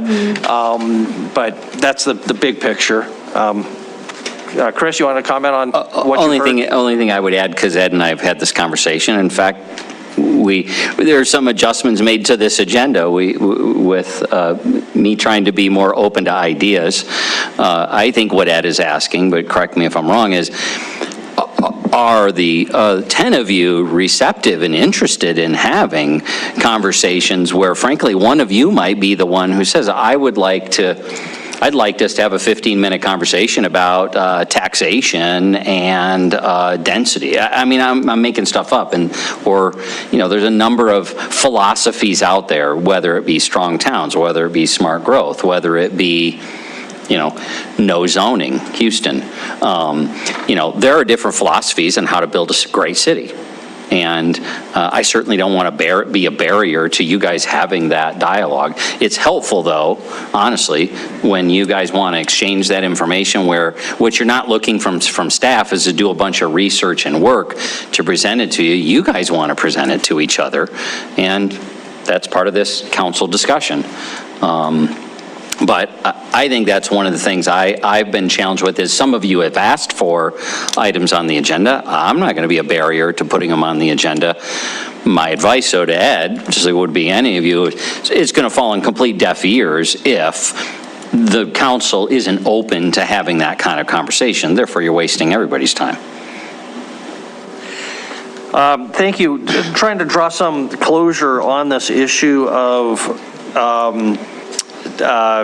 things that show up on our business agenda that have not been talked about at a work session. Staff has control over this agenda. Is there any great objection? And I recognize this is a very small step forward on this, but it's at least a step that we give a green light to Chris and staff and encouragement, I guess, more than just green light, but encouragement to be sensitive to, quote, big items coming down the line. And they're already doing this. They're already doing this. I mean, we see things on the work session, you know, but when in doubt, maybe err on the side of getting it on the work session agenda, maybe especially some of these specific land use issues, not just plans or whatnot, and put them on the work session, but identify them specifically so there's no notice issue for the applicant. Maybe even invite the applicant, pick up the phone, make sure they know it's happening, and just do that. I guess that'd be my personal suggestion. But Councilmembers Tricky and Boyette. I like where you're going with that, Mr. Mayor. I would add that another way to give us heads up is in the weekly report to have a coming attractions kind of section that's in there. Absolutely. And one thing I've said to Chris is whenever there's a document, if it's available, even if it's not going to be on our agenda to talk about for a week or two or three, send it to us. And just give us more time if a document is available. And here sometimes, you know, we get these 2 or 3 page or 200-page plans that we get the weekend before, but they've been sitting around and, you know, available in some form, maybe in draft form, 2 or 3 weeks beforehand. There was another. Councilmember Boyette. I think when a couple of years ago we would get the work session. Then we would follow the work session, and then 3 or 4 days later we would get the regular meeting. We've already gotten the regular meeting now. My challenge is to everyone here is to read the thing. Don't wait until next weekend. That's really the issue. Read it. You got it now. Read it now. Don't wait till Sunday. Yeah, or at least skim it. I'm terrible about this. Skim it and identify. And then ask your questions now rather than next Monday, 2 weeks from now. Okay, Councilmember Purinton, and then we'll try to wrap up and conclude the meeting. Okay, I just wanted to go back to Ed's question and not really thinking about it real hard, but I think that, you know, you made the comment that there were some policy changes that you would like to see. Because I think probably each one of us on council could have something like that would promote, you know, whatever our views are, and philosophical, political, whatever. And I don't want any of us to feel like we're being browbeat, if you will, over, you know, policies that people want to see. Yet, so I think I would encourage you to look at it in an initiative process, because then you know what the council wants to do, if they want to move forward or they don't. And that would be prior to you doing any staff work, because that's kind of the way the initiative process works, is that you don't really do anything until council approves it. So, I mean, that's kind of where I would be with it. And I don't know how the rest of you feel, but I guess that's where I would go with it. And feel free to talk to Councilmember Gulick privately and on that topic, or anybody else as well. Councilmember Boyette? Is it time to change the subject? I go for it. Especially if the is adjournment or I public comment on have two motions I'd like to make. Okay. One was brought up by John Felton tonight, is that I'd like to move that we direct staff to work with the city and the county and Laurel to come up with some mechanism to help John Felton in case of a problem, that we have a central focus instead of John Felton having to come to the council and say, this is a real problem, what can I do? We have some people that do that. Okay, and a second by Councilmember Tricky. And point of order, just can we do this at a work session? I think it would be, we were going to put it in legally- direction okay. to staff. Perfect. Yeah, so whatever that looks like, but to work with John, the county, Laurel, to move that process forward of approval of how we're going to work together, whether it's going to be an MOU or whatever. It's going to start with staff level meetings and maybe a broader meeting, but at least direct staff in that direction. Because staff doesn't have anything else to do. So. Right. But there is a pandemic going on, so in this case, it's kind of important. Second by Councilmember Tricky, I saw. Discussion on that? Is there any discussion on that? Okay, if in favor of that motion, please say aye. Aye. If opposed, nay.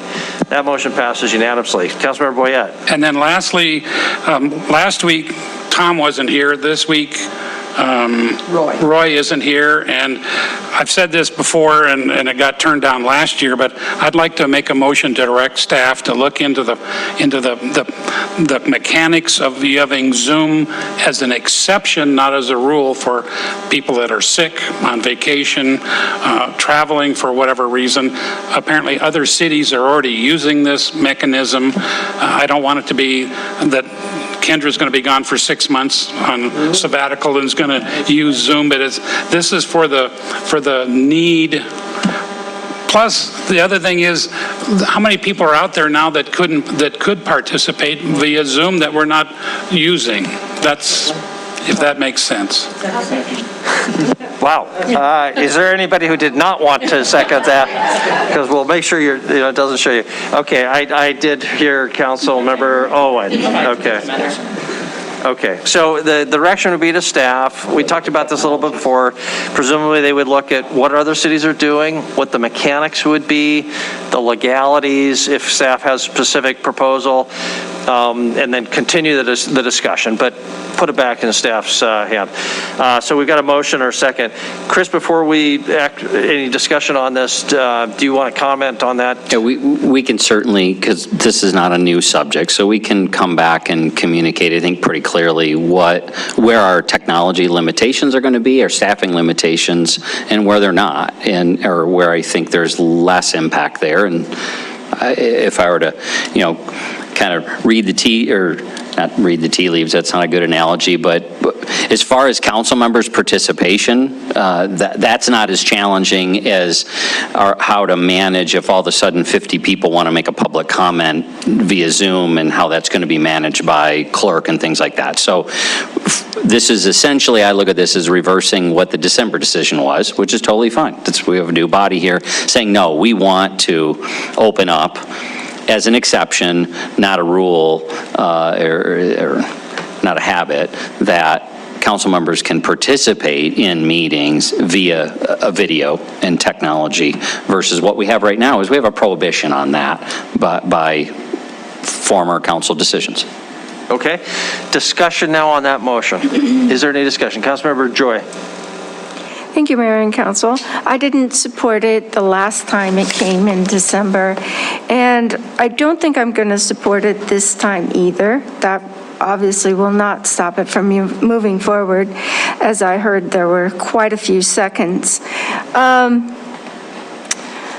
I think that there's a commitment that we make as public officials that one day sick, yeah, that's what happens. But I'm thinking back to previous councils, and I believe that there were councils where council members were absent for quite an extended period of time. And I think it would be, although I understand the meaning of exception, exceptions tend to fray at the edges as people are motivated to fray them. And gosh, I don't know why that happens, but it does. It's human nature. So I don't think I'm going to support this one this time either. I think it's important for us to be able to be in person, even though I understand the risks of a pandemic. I don't think I'll support it this time either. I think there would be there'll be challenges to that, and I don't think that there are challenges that can't be overcome, but I think it opens a door to challenges that might be really hard to close a door on at some point. Thank you. Okay, thank you very much. Further discussion on that motion? Councilmember Trickey? I just wanted to say that the email that I sent this afternoon about whether or not I was going to be here today was really kind of a subtle nudge in this direction, because honestly, do I think I have the flu? I'm not sure. Have I been exposed to it? Yes, I have. Do I really want to go into a public setting? My flu with everybody? No, not really. So part of my decision really was, okay, either I don't go or I take that risk. Honestly, if this was a normal work situation, I'm not feeling bad, I would go to work. But this is not a normal situation. You mean where we got? Very good. Further discussion on the motion. Councilmember Purinton, before we proceed to a vote. Would it be more in line of an ordinance or a resolution? If we did something like that, would it have to be an ordinance? No? I'm not certain. I will tell you, our ordinance, it needs so much work, and I would take a lot out of it and put it in the form of a resolution. I mean, your ordinance says you don't have to show up at work sessions. Yep. That's crazy. I've never seen anybody skip work sessions, but your ordinance says this meeting's not important enough that you have to attend it. Correct. And so, yeah, I would. So we will look at that. Where does it belong in resolution or ordinance? But it'll probably require an amendment to the ordinance to start off with. I think for public comment, I think it's important, that we have that because, yeah, I will support it. Okay, ready to vote, Council? Really want to be done before 9 o'clock. Is the motion understandable, clear to everyone? Yes. Okay. If in favor of the motion, please raise your hand. Voting in favor, Council members Shaw, Gillick, Owen, Cole, Trickey, Tidswell, Purington, Boyette, and Rupsis. All but one. If voting in opposition, Councilmember Tripp. Okay, that motion passes. Chris. Here's, you want to shoot me out, keep it brief, but we asked John Felton, back in the day when you were in charge, what would you be doing? He said, point blank, I would be recommending that you not have face-to-face meetings for the next X weeks or few months till we get through this Omicron, run here. Do you want to do something with that, or do you not? At this point, we're meeting face-to-face, and that's what we've got scheduled going forward. Chris, can you tell us what that something, the most likely something would be the alternative? I assume it is to go back to the library hybrid. That's what would be the natural, whether we could pull that off next week or whether we need 2 weeks, but that's what I would anticipate without the benefit of talking it through with the staff. That's the alternative to what we do in this room is we would go back to hybrid for some until, and I asked him, do you got any way that you would barometer for when you would flip back? And of course, it's going to depend on what the numbers do.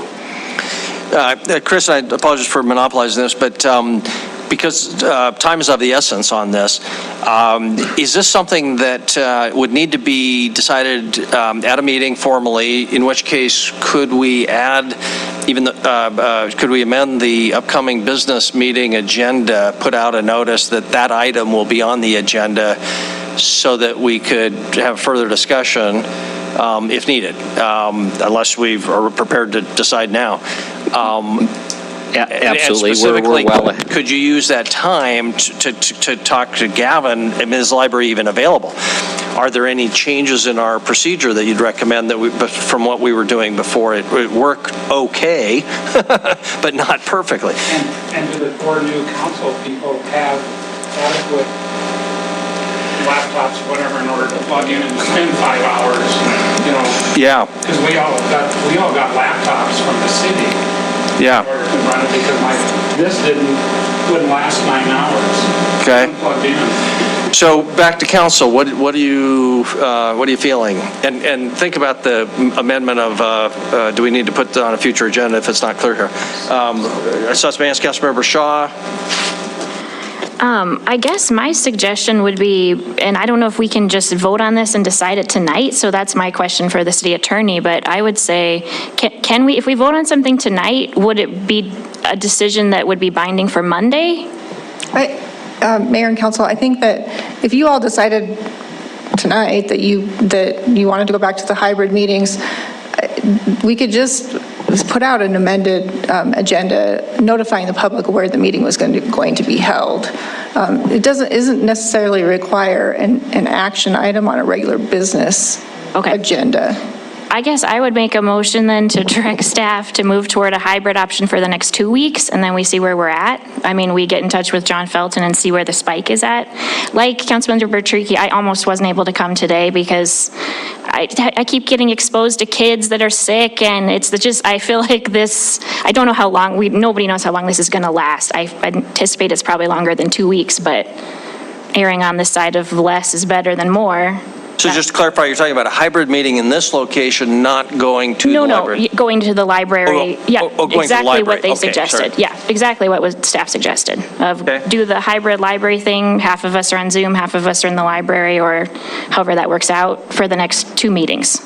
Let's have a little discussion. I'm not sure there was a formal motion in there, but let's see if there's a consensus developing here. Did we see were there some other hands up? Sorry, Councilmember Purrington? Well, I'm not real interested in council being partially on Zoom. I mean, I think that was the big thing, is that we're meeting as one, and I still like that. Yes, there's separation there, which I think is good. And I don't mind that, but as far as council members being on a hybrid situation, I don't know that I'd be interested in it. And, you know, when John made the comment about we don't need to be having any of these big gatherings, isn't it the safety summit is coming up Friday or something, or Thursday? I don't know how big that's supposed to be, and is that a city-sponsored thing, or? It's the MPO, so that's the Montana Department of Transportation, the city, the county, and the planning department. So you're looking at those. Although it's at Metra, so I think there's be a large space. Okay. Yeah. Okay.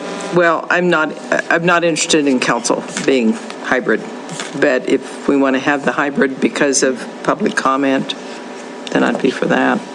So just to clarify, so you're saying, okay, moving to the library, but the expectation is everybody would need to come to the library, not appear, because at one point council had their choice at the library whether it appear on the screen or in person. So, okay, thank you. Further comments, Councilmember Ripsis and Tricky?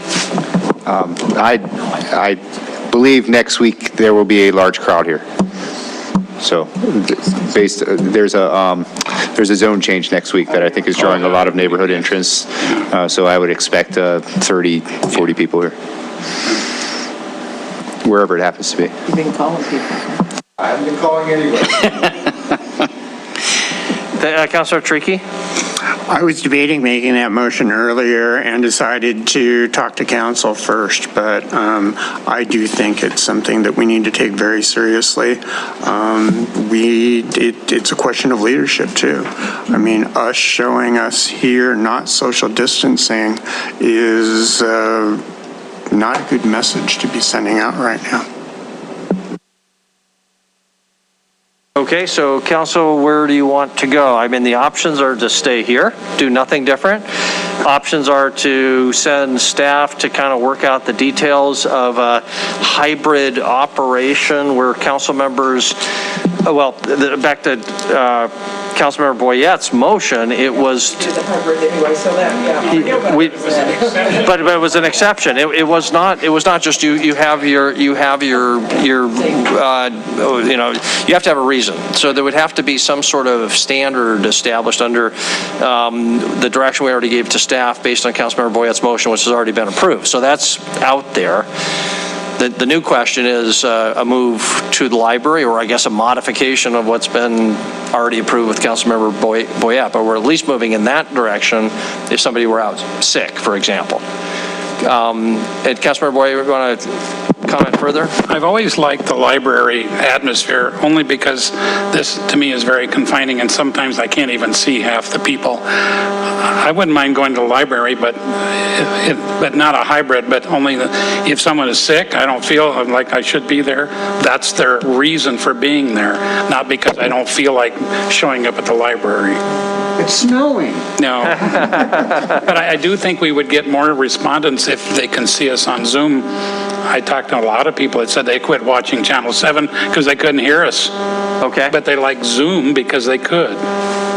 Okay, let's wrap up here. Councilmember Shaw, you earlier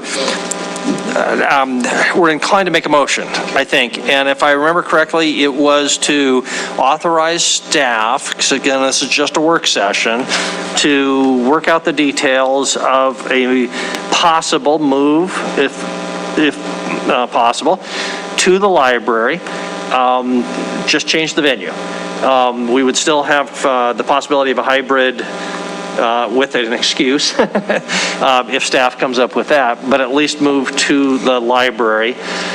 But you were silent on the issue of whether, well, that you're just changing the venue. You weren't giving council the right to show up itself without a valid reason, or. I think I was relying on the earlier vote. Okay, so just assuming that would be the venue. rules. Yep, That'd change be the venue. consistent with what Councilmember Purington was voicing. Is that a motion? Yes, that's a motion. And I'd say for the next 2 weeks, at least, and then we get John Felton to reevaluate us, maybe. Okay.